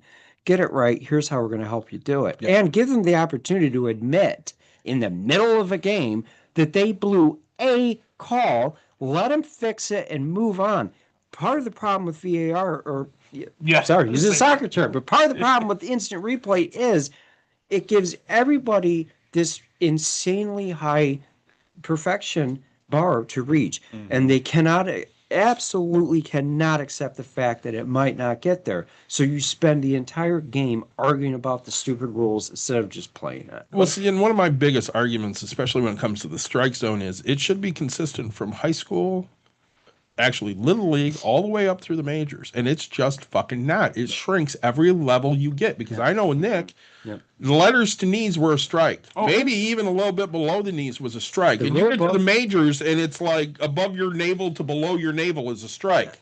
The rule book, again, the rule book is very descriptive It is. of the strike zone. There should be no wiggle room about the ball goes over the home plate, is between the player's knees and letters as he is standing in the batter's box. And then the player is given very specific directions as to how he's standing as to where the strike zone is called. Yeah, and unfortunately, it's just not. No. It just doesn't happen. I mean, When's the last time an umpire when actually told a player, hey, you're actually not standing according to the rules in the batter's box. That's why I'm not calling balls and strikes correctly, because you aren't actually playing the game right. Uh-huh. Yeah, well, not, They never we- do that. we- Ever. We had a kid who, like, the coach tried to cheat in Little League. So the kid was tiny, and so he went down there and he literally went into a crouch, right? So I mean, Yeah, so strike zone's like this big. and so right, what's his name? one would The go big guy for by his face, and I'm calling a strike. Uh, Why? Well, because if he's standing, that's right in his wheelhouse, right? Like, you can't just go ahead and sit there and say, "Hey, I'm in the box," right? Again, you're not teaching this kid how to play. And I had this conversation. And I said, "Look, you can go appeal the game. You can go do anything you want." I was like, "You're not teaching this kid how to play baseball. You're teaching this kid how to win a game, and that's not how this game is played for me." And I was like, "I'm the umpire. Go Good ahead for and you. figure yourself out." And you saw that with And- like in the like 70s and early 80s when there were those guys that would literally like lean into the batters into the over the plate to get hit. Yep. Yeah. Okay. And they got rid of that. Yep. To basically be like, no, Intention. you know, There was To make if him- you're leaning in to do it, you're not Yeah, gonna you have get to the make- there call. was a couple players I remember that were smaller in stature. One of them played for the Tigers and one of them played for the A's. The A's had I think he was second baseman, Mike Gallego, played in that, I don't know, 80s, early 90s. And he was like me out there, Yeah. 5'5", 5'6" on a good day. And he gets up to the plate. Yeah. He's Yeah. bunched up. Yeah. Good luck throwing that guy a strike, Yep. getting Yeah. a called strike. And then the Tigers had a leadoff batter. Yep. Tony, Phillips. Yep. He was the same way. He was a great leadoff batter, though, because of that, because he got on base a lot of times. Yep. Yeah, good luck getting him to strike out unless he's swinging. You're not going to get a called strike on him. Well, now, so the rules as I understand them, they're taking let's call it a 3D scan Yep. of a person, and so this is what's always very fun. I fall into this category, so it's fun. But they're taking a 3D scan and saying, "Hey, this is what it is," and they're going, "Oh, it's so funny how these guys are becoming shorter based off of what it is, right? Oh, this guy said he's 6'2" and he's coming in at 5'11". I walk into people. I will tell everybody, I am 6'3". It is so much easier. The amount of people I tell I'm 6 foot. No, you're taller than 6 foot. You're big. I tell them I'm 6'1". No chance you're 6'1". And I'm like, Jesus Christ. You know what? I'm 6 foot. You get into it like a youth baseball field, and you may Yeah. lose 2 inches when you step into the batter's Yeah. box. Gosh, yes, right. They're But- that deep. but I- again, if we go- it's if- literally Right. But if we go back Yeah. to the human element of this, the human being is not a stupid machine. He has the ability to think and to compensate for this stuff. And if we empower him to do it, he will. Mhm. That's what I'm getting at. That's what we Yeah. should be doing right now. We should be doing this with the home plate umpire, not wasting all of our time figuring out yet another way that we can take our human experiences and put them into a goddamned screen And that is exactly what MLB is doing. So, hey. I mean, you're looking at 30 years from now, literally, it'll just be robots. They're playing baseball. And it's sad. I don't know The who player. would be entertained by that. God knows I wouldn't. But hey, maybe somebody will. Well, but how many? You know what the thing is how many people go out. I go to the Whitecaps, and I tell you, there's not that many baseball fans, right? It is so fun to me the amount of people that don't actually watch the game, right? Yep. They're there because it's a social Sure. thing that they can do with their friends.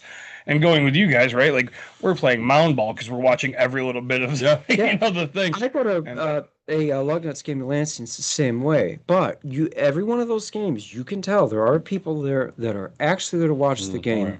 They're keeping score. Yep. And it's still it's baseball. Anyone who's got Nothing beats a that. season ticket holder is a fan. Yeah.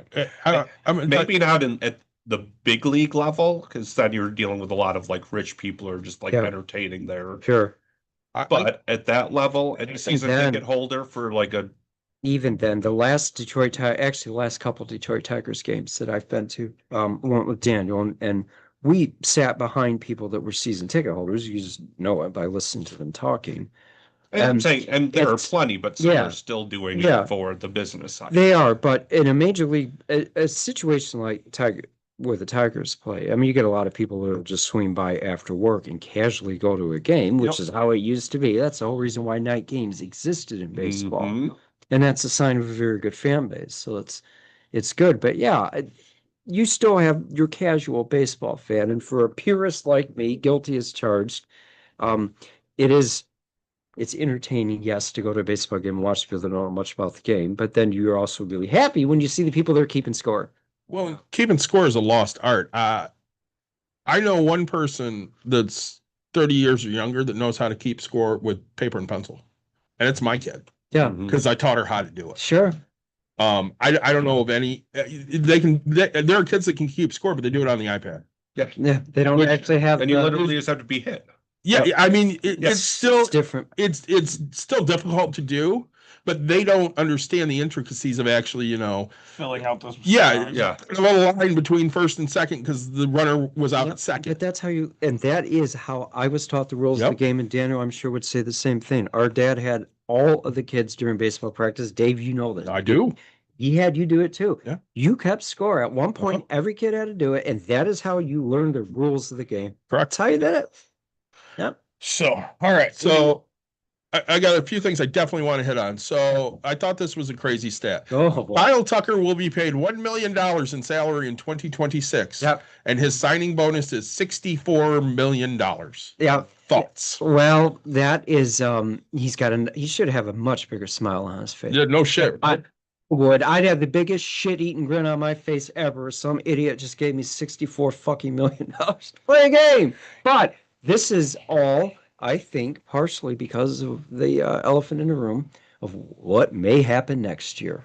And that there's is, going to be a strike. there's going to be a strike. There's going to be a big, It's nasty a strike. It's going to be a lockout, and it's going to be a nasty labor dispute because Mm-hmm. this is the exact same thing they tried fighting over in 2020. Yep. It's the exact same thing they tried fighting over 4 years ago. The owners want a salary cap. The players want the exact opposite. They want it to be like a European soccer league where they can sign a contract and become a free agent worth $50 million a season. They want it both. And the owners want the other extreme, and they're going to fight over it. Mike and I have discussed this several times. My issue with the fucking owners is you're billionaires.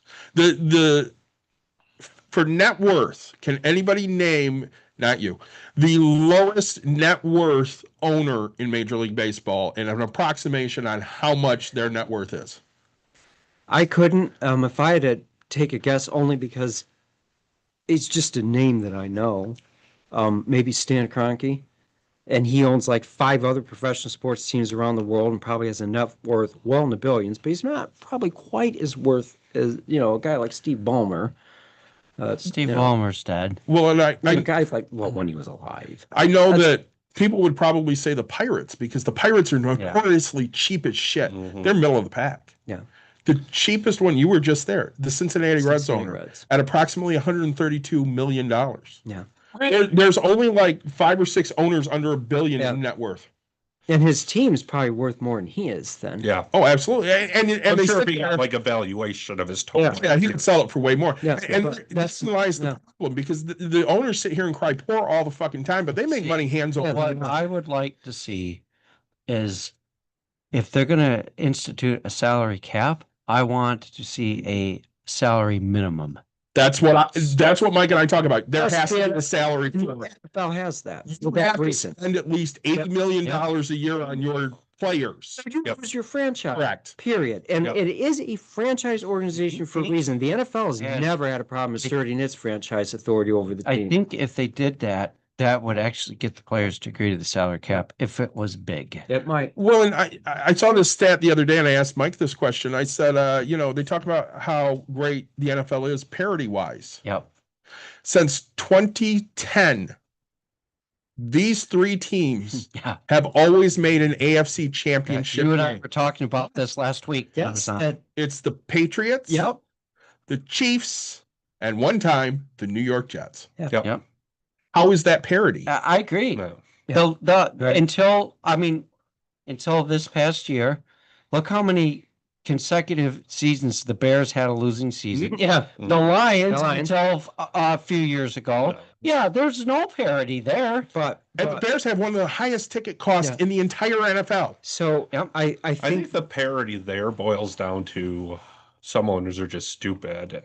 Well, And it's they game by coaches but and if we go The other back thing is the Yeah. parity in the NFL to me, it's game to game. There aren't actually Yeah. a lot of blowouts in the that's NFL. it. And let's Most games are competitive. yep. And Even let's go if back even if the records aren't. to the salary from the players' point of view. If we're talking about parity, the players would tell you the NFL has great parity because there is a salary minimum. Mhm. There is a minimum amount that the team collectively has to spend on its salaries, and there's a max. that's what we were just saying. Yep, the Yeah. players would tell you that actually this is parity. So Well, I think, what I'd like to see is stop giving 10, 15-year contracts to these guys. yeah. I want to see guys starting to move around a heck of a lot more, right? I mean, hey, Yeah. you get one franchise tag just like the NFL does, right? Yeah. And then everybody else is up for trade or for things. You can re-sign, but that's what the players want. And I mean, for the first 2 months of the season last year, I loved watching Kyle Tucker until he got hurt, and then he just wasn't very good. And I'm a Cubs fan. I would have liked to see him back, but I don't begrudge him going and getting his money. I mean, this Yeah. was his opportunity to make a shit Right. ton of money, and he did. Good for him. Yeah. Yeah. His signing bonus will set him for the rest of his Well, life. Well, I'm if it's- wondering, it's California tax. and right. I'm wondering too if the one of the things that comes out of this is a fundamental change of how free agency works. Because again, the European soccer model, the way that those franchises work is player signs basically two contracts. He has the team contract, which is sort of the standard contract of being an employee, but then he has his own individual contract. And that individual contract is usually what the teams buy and sell. And the way it works is even if, say, Manchester United has Wayne Rooney on contract, right? Maybe they bought his contract from Everton, which they did. So I'm going to use an actual example from like 20 years ago. But when they did that, they had to not only pay Wayne Rooney all the individual money that was negotiated on his contract, but they had to pay Everton all the money that Everton thought they would have lost by no longer having Wayne Rooney on the team. And all that money was defined into the contract from the very beginning. So when you read about a European transfer fee from one player going to another, that's actually usually what that fee is. It's referring to both the money that the team had to pay out to essentially buy the individual contract off of the one team, and then all the money that the player got. The Major League Players Union, I guarantee you, they've studied this extensively. There's a couple reasons why right now they wouldn't be able to do that. Most of it is because of the way that their collective bargaining agreement works. So I think that the long and short of this is going to get very messy, but there might actually be an opportunity to solve a problem that baseball's had for a long time. There's been a lot of work stoppages in this organization, and they've never actually solved the problems that cause those work stoppages long term. They get a contract that one side thinks is great, the other side hates, But in the end, the work stoppage causes them to go back to work because they've all lost money on it. Well, and I want to pivot into a trivia question in a minute, but something interesting happened lately. So in the 80s, gentlemen, who was the head of the players union? Well, I remember The the 80s. guy that the Well, Donald Fear was Donald Fear, the lawyer. lawyer. Yeah.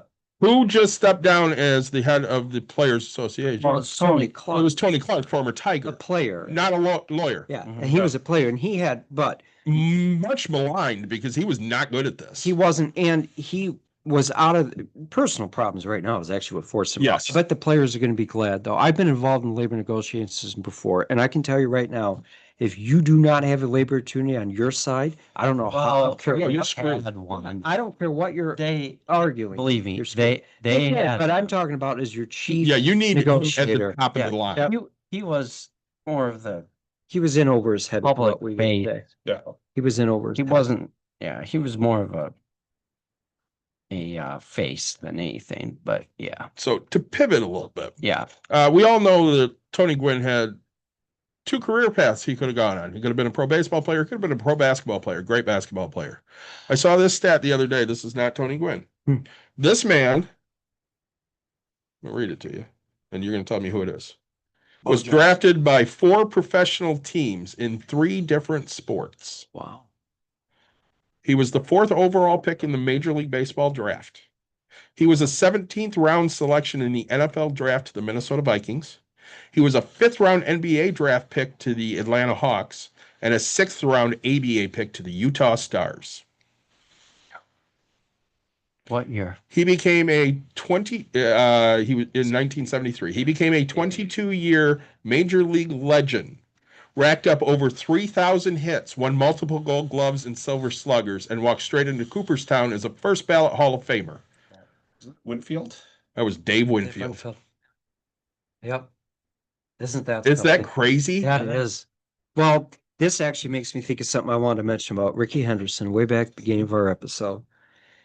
Not every baseball player is a true athlete, Mhm. but some are. And when you see that on the field, it is amazing. And Ricky Henderson was a true athlete, and so was Dave Winfield.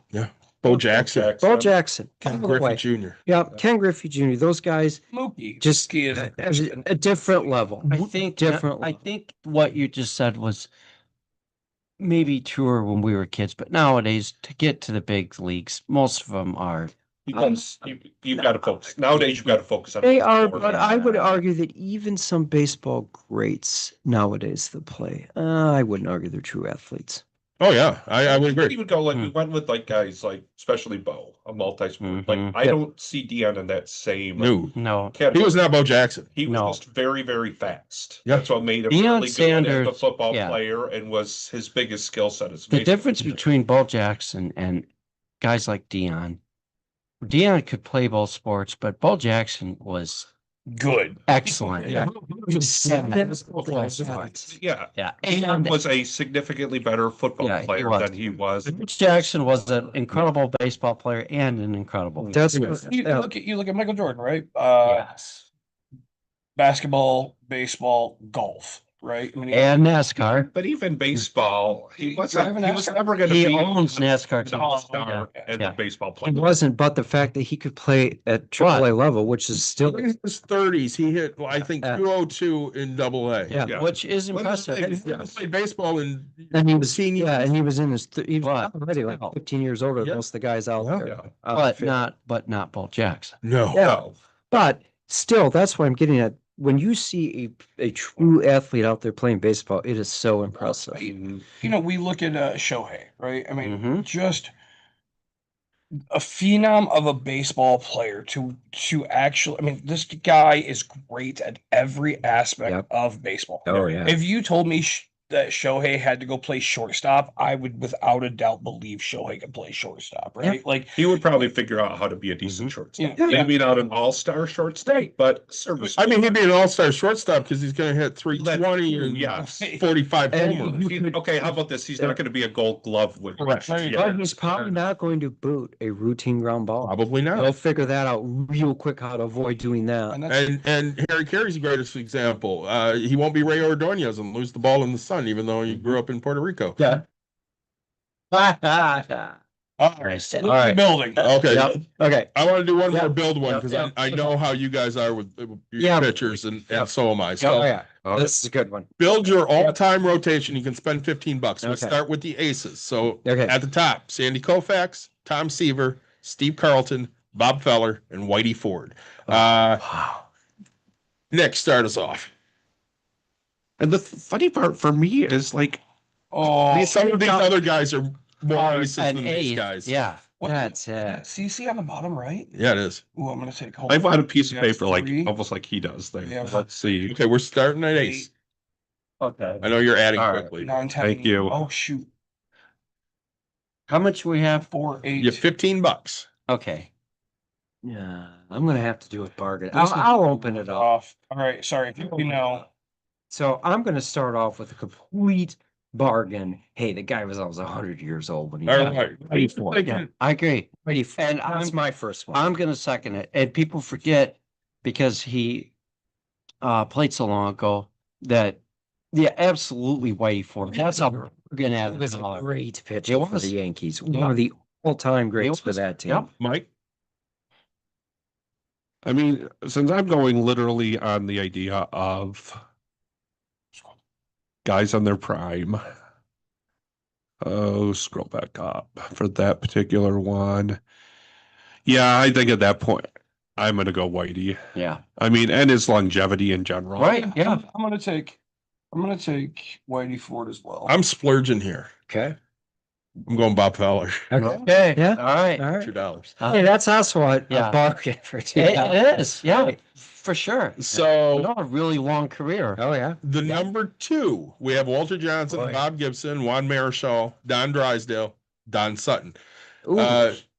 Daniel, go ahead. Bob Gibson.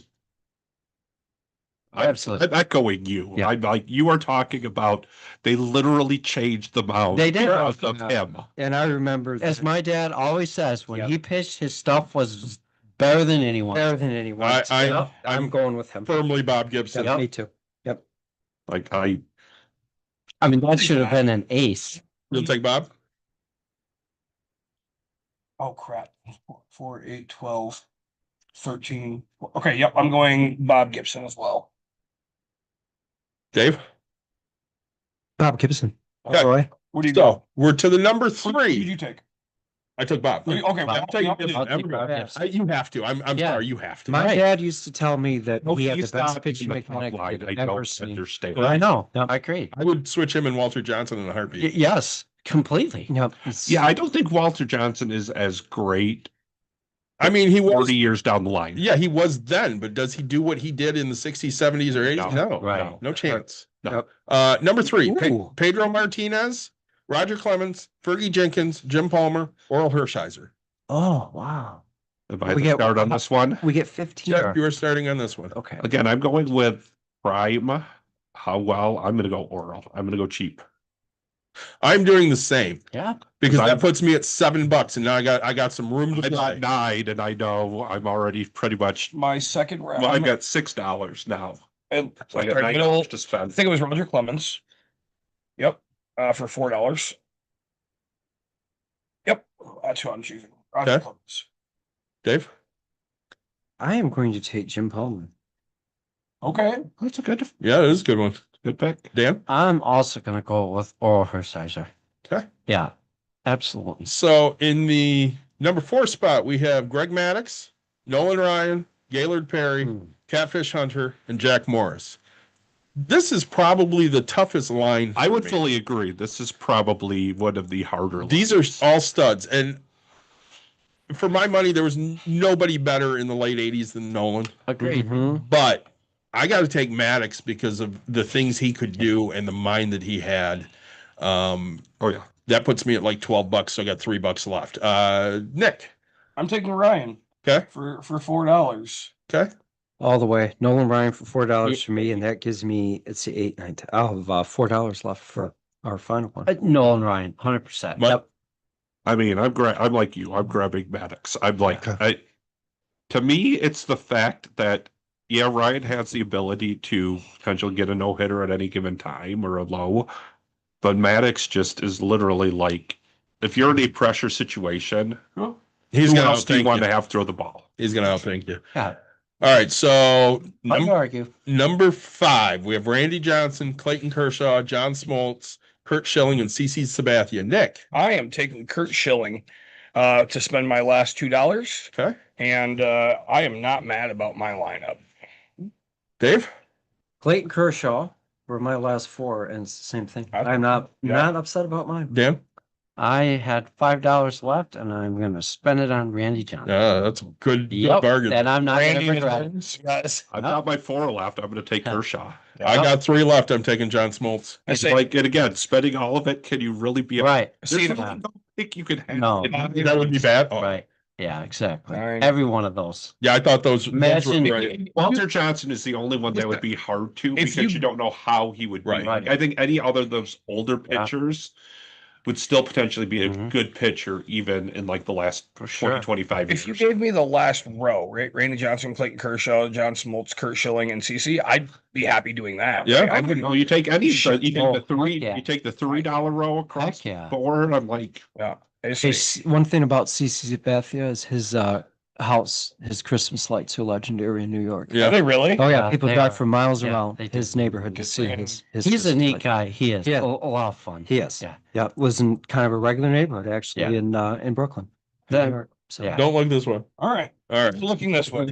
True or false on True. Ricky being Ricky? Oh boy. All of them true. All-time rank in runs scored. Where does Ricky rank? I thought this was true or false. Oh God. I'm gonna ask you where he ranks. Or run scored. Run I'm scored. gonna say first. 5th. I'm gonna go with 3rd. Completely random. No. 7th. So we do have a correct answer on here with 2,295. Ricky has scored more runs than any Major League Baseball player Okay. ever. Wow. He stole more bases, and as we've been talking about, I mean that's He got put into He did. what? Yeah. He We're did. gonna skip the next 2 because they're too easy. Okay. Stolen bases. Does anybody have a number on how many he had? I remember it's I remember when he beat Lou Brock's record. 28,000 and It's not 28,000. 22,000. Well, 2,000 was like, is that like 2,800 and like, no, 2,400 and like 32 or something like that. Isn't it? That's impressive, Mike. But I remember the stat you gave because it was like somebody would have to do I remember when the 60 game. stolen bases a year for like, oh no, it's like 1,200 and something because it was like I they remember had to when do the, it for, the like, game 20 stopped. Yeah, I Right. do too. Yeah, they did. And I also remember He getting took a base. The base up He and took held it a over his head. base. And I also remember getting pissed off in Little League because we weren't allowed to wear jewelry like him. Yeah. Oh yeah, yeah. And we got starter kit. and if we picked the base up It and was, put it up, that was a big no-no. that would have been a big problem. Your dad might have whipped our ass Right there on the field. Yep, right there on the field. Wasn't it like 12,000? with his pipe. something? Yes, with his pipe. 12,000 and change. Yeah. I remember you giving somebody would have to steal like 60 bases a year 'Cause didn't for like he- 20 straight years. Because he continued And on still not. after he broke the record for Yeah, he did. Yeah. For years. for years. Yeah. Yeah. 1,406. Yeah, Okay. Okay. Yes. There you that's what it go. was. Yeah. It was 24. Easily. Oh yeah, you do the quick math. I mean, if he played a 20-year career, that's 70 some bases Yeah. a year. Anyone know That's crazy. Yeah. how many leadoff home runs? Wasn't it 89 that you said? From Henderson, I just threw out, I knew it was in Oh. the 80s. Yeah. Huh? 80, 85. How many what? Leadoff home runs. We'll go 84 just to remember the Tigers. Tigers. Sure. Yep. Career. I'm gonna telling you, let's go 105. I only 88. 81. 81. Okay. Number 1. Wow, really? Yep. Walks. Where did he rank? Well, let's see. He wasn't a super big guy, so he had a little bit of smash. he crouched. Though. He Yeah. crouched. Oh, Absolutely, okay. the leadoff hitter. I'm gonna guess that he was probably in top 10 of rank of walk. Yeah, I'd go walk like rank. about 7 maybe. Yeah. 'Cause, I mean, you're looking at guys like Barry were Got intentionally Right. walked. Yeah. a lot. Yep. And I would consider the best that Barry might be number 1. Mark McGuire's got to be up there, although his career wasn't as long, so that's going to cut down. Although at a point, Babe Ruth was like the lead Yeah. because Yep. again, he was Same the guy thing. that they I mean, Ricky played. His rookie season had to be around 80. Yeah. That's it. It's No, the he played for- And he longevity. played into the 2000s. Yep. Yeah. It's 20 some I'm years. gonna guess fire. Number 5. Guys, Nick? I guess I'm gonna go between you guys. I'm gonna go 6. Okay. With 2,190, he's number 2 overall. Wow. Wow. Crazy. Okay. So Alright, Steve. again, you do some quick math in your head. I mean, that guy got multiple walks 2,000 every game. It was 2,190. just crazy. Yeah. He probably had how many games do you think he played in? Probably about Well- 3,000 in his career. I'm gonna guess. Oh, I guess probably more than that. Or than that, guess. 3,500. Yeah, maybe. So if he had 2,100 walks, I mean, it's almost every game he had a walk. So It's yeah, crazy. So close to every other. Yeah. did he have 3,000 hits? I do believe he got to it. I don't think he got much above it, but I think he got to it. I'm gonna say yeah. 999. 3,055. Okay. Okay, so Yeah. he did. He ranked 21st in hits. Yeah, and he's the type of player that would have kept, even if he had a bum leg or whatever, he would have kept playing Hell till he got that Again, piece. and Yeah. a true athlete, and he loved the game. Yeah, he Yeah. did. He just loved it, like a little kid out there. Yep. See what else I had on here. Oh, I want to get to the Hall of Fame in a minute. So I want to discuss this because I have thoughts, and I'm not huge on some of this list. This is the all-time Team USA squad. Okay. Okay, All time. sure. Oh, I Okay. just closed it. World Baseball Classic underway. Yeah. Yeah, I love. Why that happened? Oh, F sakes. Stop being dumb. All right. So like the outfield, they have Bonds, Mays, and Ruth. Other than Left to maybe right. get rid of somebody, trade Ruth for somebody else, like a Hank Aaron or something. Yeah, but I don't know. And remember, these have to be American players, so you can't say like Well, that's Roberto the thing, you Clemente. got to sit there and go with Yeah. like a Hank Aaron. Or, Yeah, you can go Roberto Clemente Yeah. because he's obviously So not. looking at right here, what is this? This is what this place thinks is the all-time USA squad. So like the all-time best player at this position that's American. Yep, they're Or I born. put in Ted, like Ted Williams. Yeah, could be maybe. out.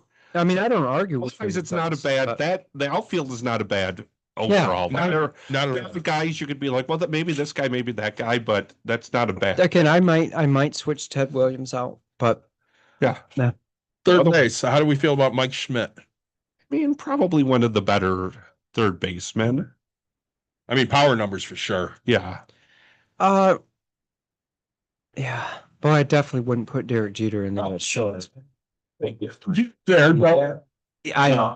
yeah. I couldn't hold my fire on that one, but Mike Schmidt at third base, yeah. It's hard. It Yeah. that or Wade Boggs Yeah, or you that's could really it. put over George Brad. I mean, and Is this- those guys. And this is based could on beat that. defense. Defense and offense. offense. Yeah. Schmidt was a solid defender. and But Wade Boggs was too. He was. I would probably put Wade Boggs. I think in. I would too. I mean, that I mean, what is his all-time hit? Yeah. Is Wade Boggs like third or fourth? Yeah, I don't know. mean, geez. Okay, let's get Nick. Did you have a thought on Schmidt? Yeah. Look, You like know, the long ball. say I do, right? And Chicks dig the log ball You're- forever. your outfield's already giving me all that. I'm fine with Schmidt being Okay. there. That one doesn't. I'm in the same boat that Jeter David is is. short. Right, like we're Yeah. just saying no. Enough the bits to get to that. The fuck. Now, again, Nick just hit it with you have all the home runs in the outfield. If you Yeah. got Schmidt at third base, you got a shit ton of home runs. I know why shortstop is not him. No, Ozzy. Nothing against No, him. no. Ozzy. me, it's Cal Ripken. Right, One Ripken, of those two. One or the other has to be. And You're taking Ozzy just because of the defense. Hands down, I'm taking. I mean, If I were to pick a spot where I'm going to lose power, Yeah. strictly for defense, it's going to be That's Ozzy funny, right yeah. there. think about the difference in like World Series.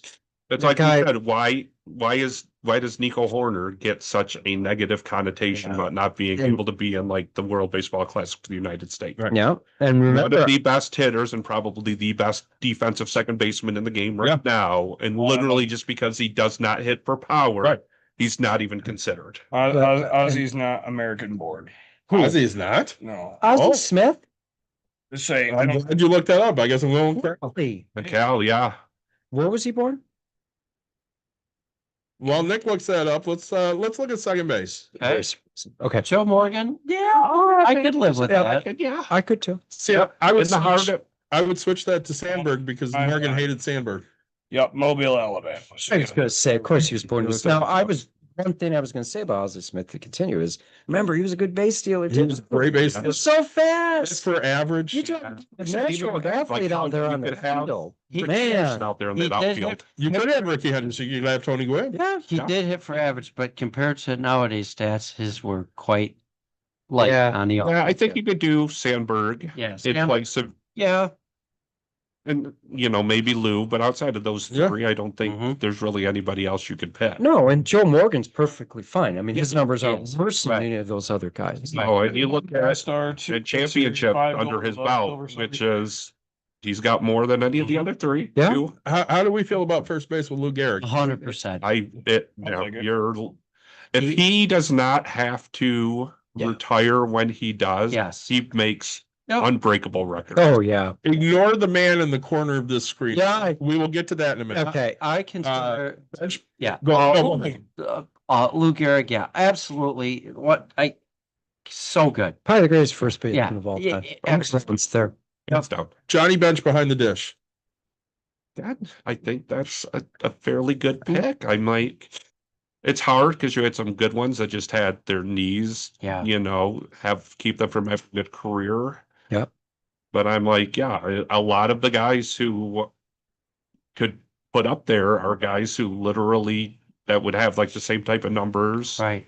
the And same type of longevity aren't US born players. yes, I was gonna say, I can think of a couple Yeah. that Yeah. might, Yeah. but not US That- born. that- No. Yeah. And again, you look at Johnny Bench's numbers, they're Yep. going to be right up there, top 5, top 10 of any other catcher. You could probably argue Carlton Fisk. You could. Yeah. Yes. I'd say you could argue Munson, but Munson didn't play long enough No. because he got killed in that crash. That's I it. mean, Yogi is just he Same. comes down as a Longevity. famous, Yeah. Yeah. longevity and just his And personality. Yeah. Yeah. Yeah. But the, He's like a but the white, numbers. slow Ricky Henderson. Yeah. But, Yeah. but the numbers, I mean, Yeah. Johnny Bench, I don't disagree with that. Designated hitter. Okay. Let me ask you something. Let's say we're going to keep the outfield they have. Mhm. Yep. Are you DH and Ken Griffey Jr. or are you DH? Yeah, no, right? I mean, There's come a on. field they have. But yeah, Right. Yeah. true. Right? But if you're keeping just that, yes, I probably have. I mean, you're going to have him in pick the field, somebody. And I have him in the field. And 'cause, Babe Ruth sitting on the. Yeah. how good, even with that, like I just, Barry, once he got to the point of just being a power hitter. Well, Hank Aaron's not on this list. Yeah. Right. But they probably, whoever made this list figured, well, in Babe Ruth's day, there was no such thing as a designated hitter. but if So that's why they wouldn't have put him. so we're talking about DHing a guy. I mean, Ken Griffey Jr. was very good with his gloves. We're talking He about. was. And you've got He's guys a out there great who are outfielder. big who never were in a league that had a DH. That's it, Right, that's- right? yeah. Like Johnny- Barry was That's never. why. Johnny Bench, Right. Bill Morgan, If right? you're going- I mean, was nationally played. That's just DH. You would want to pick a actual DH, and I don't know who that is. It's not Because gonna be, again, it hasn't been That's around. goofy. yeah. Yeah, he come first most of the time. I can't think of one that was American born. No. I get Edgar Martinez off the top of my head. I can Yeah. think of Miguel Not American. Cabrera towards the end of his career. When He they- was a great DH. and actually for the 2 years that he actually played good for the Tigers, Victor Martinez was a Yeah. great Oh. DH. Yeah. But again, yeah, not American That's born. recent, and I don't know how. All right. Who do we have? Okay. Starting pitchers, we have Cy Young, Randy Johnson, and Greg Maddux. Listen, Cy Young has records nobody will ever. Yeah, so we go. Again, how does that? He couldn't pitch No. after the time he pitched. No, No. because it was such a different game. Yeah, I would replace him with Gibson. Yeah. Oh, was Gibson U.S. born? I would assume Gibson was. Yeah, US. he was Gibson, US. yeah. Oh, yeah. Oh yeah. Other than that, I'm fine with those Remember, other before about two. 1970, there were hardly any players that weren't U.S. born playing in MLB, and even after that, Puerto Ricans are Americans. Yes, It's not really- they are They American. are not foreign born. Puerto Rico is part of the United States. Yeah. So, but with that said, I think I don't know.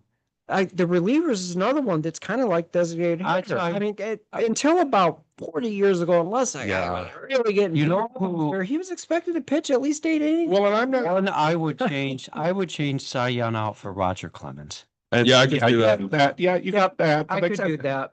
You could, or like I said, you could replace it with a lot of people. Yeah. You You could replace any of those guys with a lot of Right. You people. could. I think reliever wise, the only one you're going to potentially keep there is going to be Hoffman. See, I'm getting rid of Billy Wagner immediately, and I'm Just bringing because in he's And I would get he's rid the of second best closer of all and I time. would get rid of the goose. Or the non-American born Mariano. Mariano Rivera. Problem is he wasn't American born. Although was he Puerto Rican? And Dominican. Puerto Rico has their own team. I know, but I know, but technically they are Technically, they U.S. are. I Americans, think Guillermo Hernandez is Puerto Rican. yeah. Willie Hernandez, But I actually think but maybe not. and I think wasn't he Dominican anyways? Mariano Rivera. I'm I looking. thought he was Panamanian.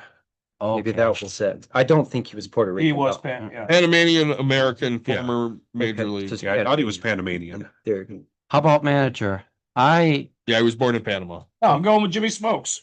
I'm gonna go with Sparky Anderson or Tony La Russa. It's Yeah. hard to not pick Sparky when he literally won World Series in 2 leagues. And so First manager to do it. same with Tony La Russa. Tony La Russa. Yeah. It's so The hard. biggest thing with him is his attempt at a comeback really ruined his. Yeah, falling asleep in the dugout doesn't do you any. Yeah. Oh, I he think should- so. It was more of the team he attempted they to were come back horrible. with. That's true. Than the But still, manager. when you're falling asleep. But yes, that's not a good look. But still, don't do that. And Yeah, it's that's sometimes not a good hard when I can't you. believe you guys didn't pick Brad Osman. There- Surprises me. Their choice on here is Joe Torre. Joe Torre was handed a fucking Ferrari. Yeah, Well, he- that's exactly it. It's, okay, now we know who did this. This says hard rock. However, bet. I'm he sure didn't this Oh, crash, yeah. is a New York thing. but he didn't crash the Ferrari, and there is He some did not. doubt about that. He did not. And yes, they probably had one of their best, Yeah. you know, long-term teams Sure. under him since like the 30s, They did, early yeah. 40s. That When was we were the- talking Babe yeah. and Yeah, if we Yeah. wanted to really go back to the 1920s Yankees, yeah. and I mean, It's the guys you could grab. Yeah. You know, got we're talking about managers, but I would say Joe Torre, no, Sparky Anderson or again Tony La Russa. I mean, you could also throw Tommy Lasorda in that list. yeah. Yeah, Yeah. that's true. Okay, all time not All time, not in the Hall of Fame. The Hall of Fame is always a hard subject for Yeah. us because they let people in that probably shouldn't be in, and then why aren't you letting other people that should? I'm gonna I'm gonna imagine third base is gonna change in the next yeah. It should. voting cycle. I I would think so. At a quick glance, let's see, I'll read these for folks that aren't looking at the screen. Thurman Munson, Mark McGuire, Lou Whitaker, Pete Rose, A-Rod, Shoeless Joe Jackson, Barry Bonds, Sammy Sosa, Albert Bell, Roger Clemens, Carl Mays, Eddie Scotti, Kurt Schilling, and Tommy John. God, So I just want to go yes or no on these. Okay. Okay, go ahead. Munson. no. Why? Didn't play long enough. Didn't play long It's sad that he got killed in a plane crash, but that's life. And his numbers weren't there. I'm sorry. There. If I got killed in a plane crash, I wouldn't be able to have bigger numbers Yeah. because I'm dead. I have to It's- agree. that- I agree. He had a short cycle, Yeah. Yep. and he was great for that short time. But Yep. unfortunately, it's just not long. It wasn't long enough. Yeah. Agreed. McGuire. Yes. Mike says yes. Eventually, they're Yes. gonna The let the steroid guys are steroid gonna players get They're in. going to get in. And he's the second guy that in the steroid group out after Barry Bonds Yeah. that deserves. Well, and then Yeah. Clemens, the number Yeah. 3 after Yeah. Clemens and Bonds, that deserves to be there. I'll say Without yeah. steroids, is he a Hall of Famer? No. Yes. You think so? Yes. Not sure. Just on. I'm not sure he is. It wasn't long enough with just the one stint. Yeah, I don't think so. I think the steroids allowed him I to don't know. heal better. See, I don't him know. and I watched him play In the very beginning of of his his career. career. I saw that. He- Saw a few games with Yeah. him, like Yeah. live too. And Yeah. I remember him hitting I did over too. the roof Yeah. of Tiger Yeah, I Stadium. did too. I watched it too. It was We went rookie season in '87. We went to a game and they played the A's. and we got Dad got there early just to watch him and Jose Canseco hit batting practice. Yeah. I think my problem with McGuire is he had those seasons towards the end of the Oakland run where he was just injured all the Oh, time. He that's just couldn't true. get healthy and just couldn't play. Yeah. Steroids destroy your body too. They do? They make you actually they take your immune system out. So there's an argument the community's career could have been longer. I anticipate he was probably juicing the entire time. Oh, probably. I don't think Canseco. McGuire wasn't early in his Right. career Yeah. because He looked he normal. wasn't. He looked normal. Right. Nick? Yeah, I mean, say I think the Hall of Fame's a joke in the first place. Nick is very pissed off about Ichiro not being unanimous, and I don't blame him because that's a unanimous choice. It's not even, There are a lot of players that should Lee have been. Wind, Greg Right. Maddux, You Randy look- Johnson. How are these guys not unanimous? Nolan Ryan wasn't Nolan that. No, The only person that was Mariano Rivera. Yep. you know, But it's now that based off thing has statistics. been hit, there's no reason why it shouldn't happen more. Yeah. And And Pete Rose, when they put him on the ballot again, should be he's got unanimous. to be guy. in there. He's got to be. You know, I We'll look get at, to him. I know we will. I think you know it needs to have set standard that just says you have to meet these requirements, yes or no, plain and simple, right? You know, sure. Did Mark McGuire and Sammy Sosa change my love for baseball? Absolutely, right? I was glued to the TV. So if you're asking for my opinion of, yeah, I mean it changed it for me. So you know, but now statistics wise, you know, I don't. But even you look at it, like how many great pitchers from like the 50s, 60s, 70s were like did the like, greased up balls and Yeah. stuff like Oh, that. yeah. Gaylord Perry. Doing his best. Yeah, literally. Like Told Eddie Nick that. Harris does it the best thing. He's Yeah. like sometime read sticks them. read all about Oil Can Boyd's exploits. Oh, yeah. I'll tell you all about the amount of cocaine that was in the game. They used to take amphetamine pills back in the 50s before you could go out and get Yeah. meth. So, okay, Yep. it's always been part of the game. Everybody has always tried to find a way Yeah. to And be. by using drugs and alcohol. You will. So, Yeah. yeah, it's happened. All right, second base is a travesty. Lou Yeah. Wicker. Oh God, Yes. 100%. you're literally talking about top 3 to 5 second basemen of all time. Yep. Mhm. Yeah. The fact And that he's not in it's, this is if crazy. he Yeah. played in New York, he would have been Oh, yeah. probably first ballot because he would have had so much more media exposure. Him and Sandberg were the best second baseman in the '80s, In the hands down. 80s, absolutely. Hands down. Yep. that or yeah. Yeah. And he Yeah. had the bigger markets. LA, he's the same. Sure, but it's Detroit, so that was it.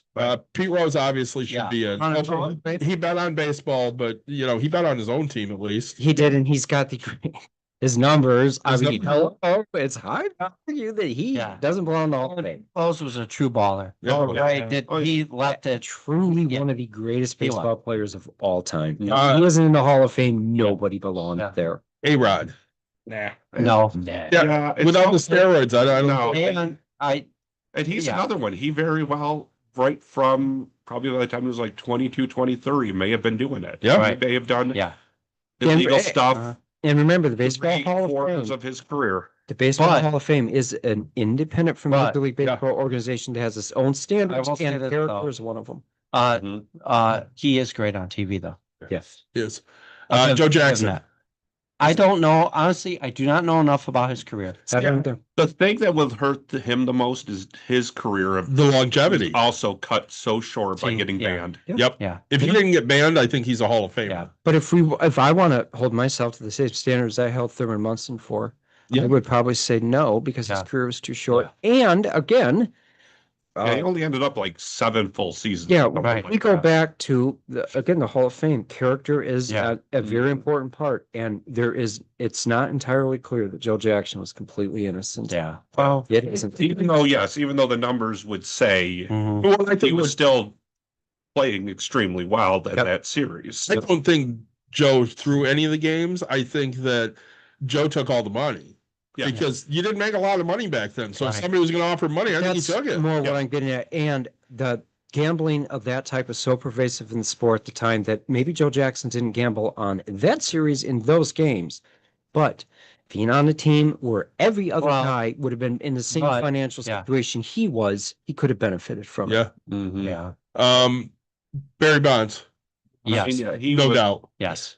He was on there. He was one of the greatest baseball Same players. standard that I would hold myself to Yeah. for the other ones he has I to be think at. his writing was later on in his career.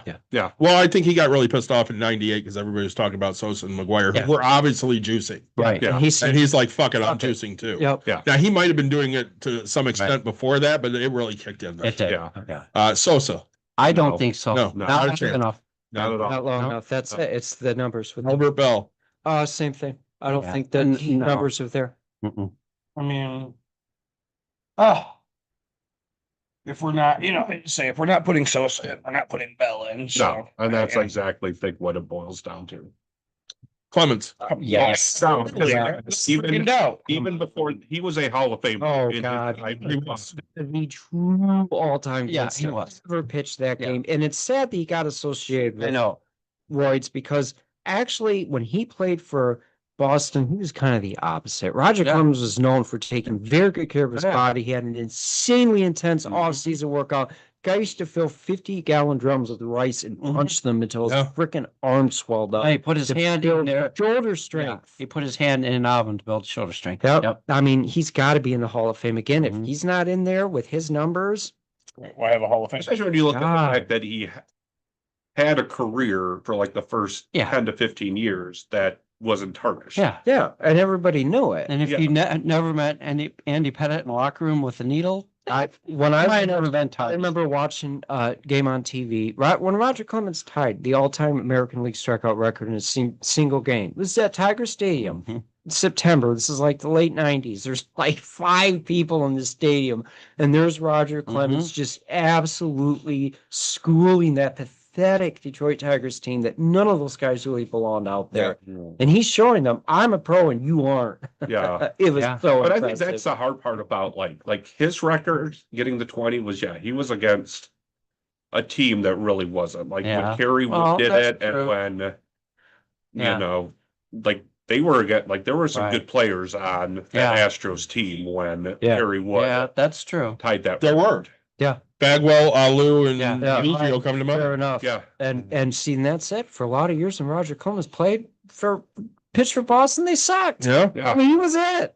Yeah. So Carl Mays.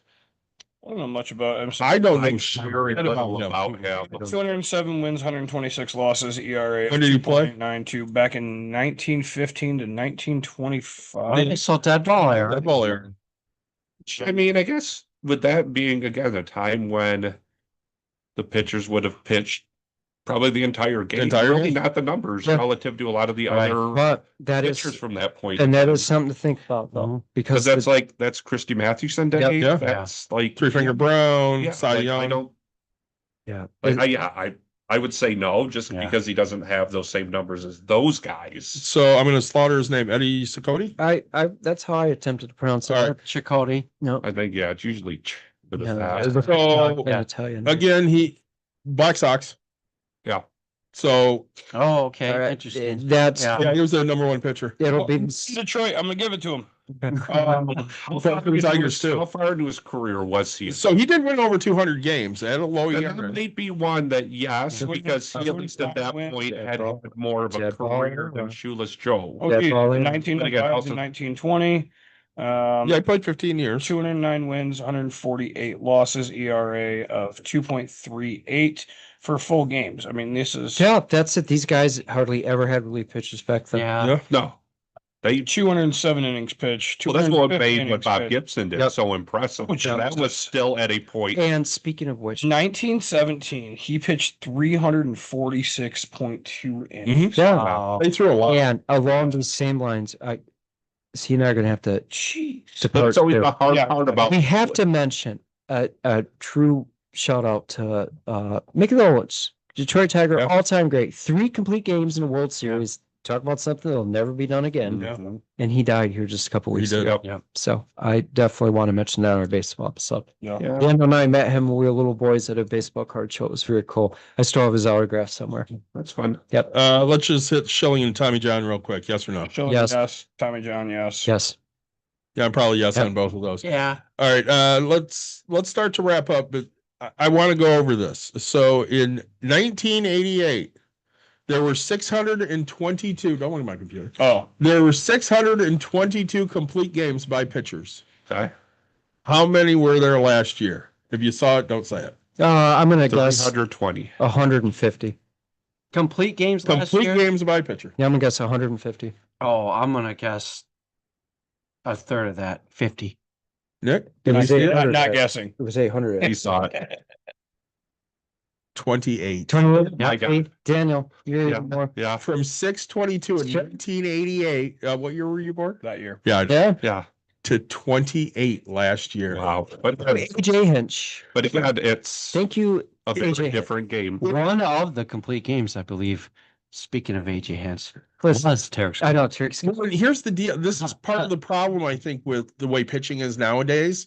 They want everybody to throw gas. So you're throwing They do. 95, 96, Mhm. 98, And you 100 can't do miles an that. hour. You can't do You that. can't do that for 9 innings. You just can't. Your body Especially, can't. especially when most of it they want it to be this breaking shit, which requires a strange bend of the elbow Yeah. Mhm. with every fucking pitch. And these guys, their careers, they aren't lasting any longer So than you these literally two. had things where like there were seasons where Bob Gibson had more in a single season than all of last year for all of Major League Baseball. Yeah. Yeah. Yeah.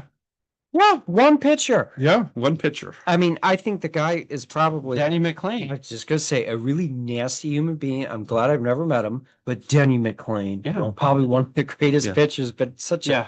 just a scumbag. But there was something I saw, and it was You that know? year that right before they changed the thing, and Yeah. he was literally like a third of an inning short of basically pitching what would have been a full season of 9 inning games. Yeah. Wow. He got pulled once in like the 8th inning, but then he pitched like a 10 inning game to make up for it. And then literally it was some weird thing where like they called the game early and they just were like, well, there's no reason to make it up. Otherwise, that year he would have pitched a full season's worth of 9 inning games. Was it the 91 World Series that Morris went 10 innings? I think so with Minnesota. Yeah. Yeah. I think so. Yep. Yeah.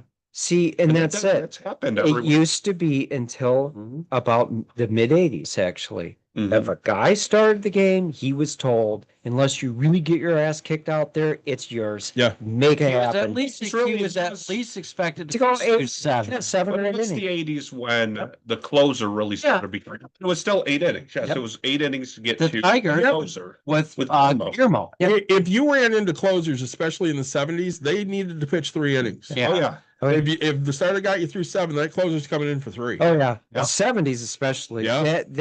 Well, Again, you and Gossage was famous for he But I started think 3 innings. but I think that's how a lot of them got to those larger Yeah. numbers. Like And- they came in Right. at But the save stat didn't even come in into what, the late 90s? Yeah, it was Yeah. the '90s. Yeah, Before that was even that's a what I'm getting stat. at, and that's why.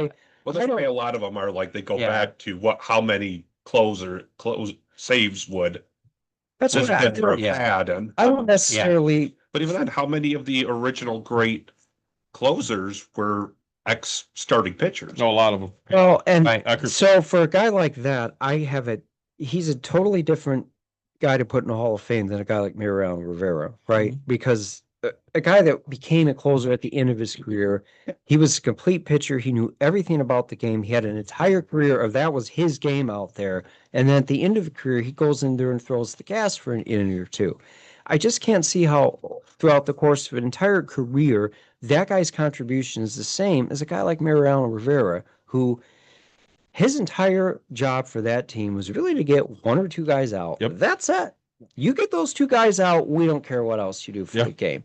That's so much They got to different. the point where, I mean, they would bring him in Yeah. for the 9th. So it was 3. Right. I'm being a little bit Yeah. purposefully ridiculous here, but the closer's job is to go out there and do the business for 5 or 10 minutes at a Yep. time.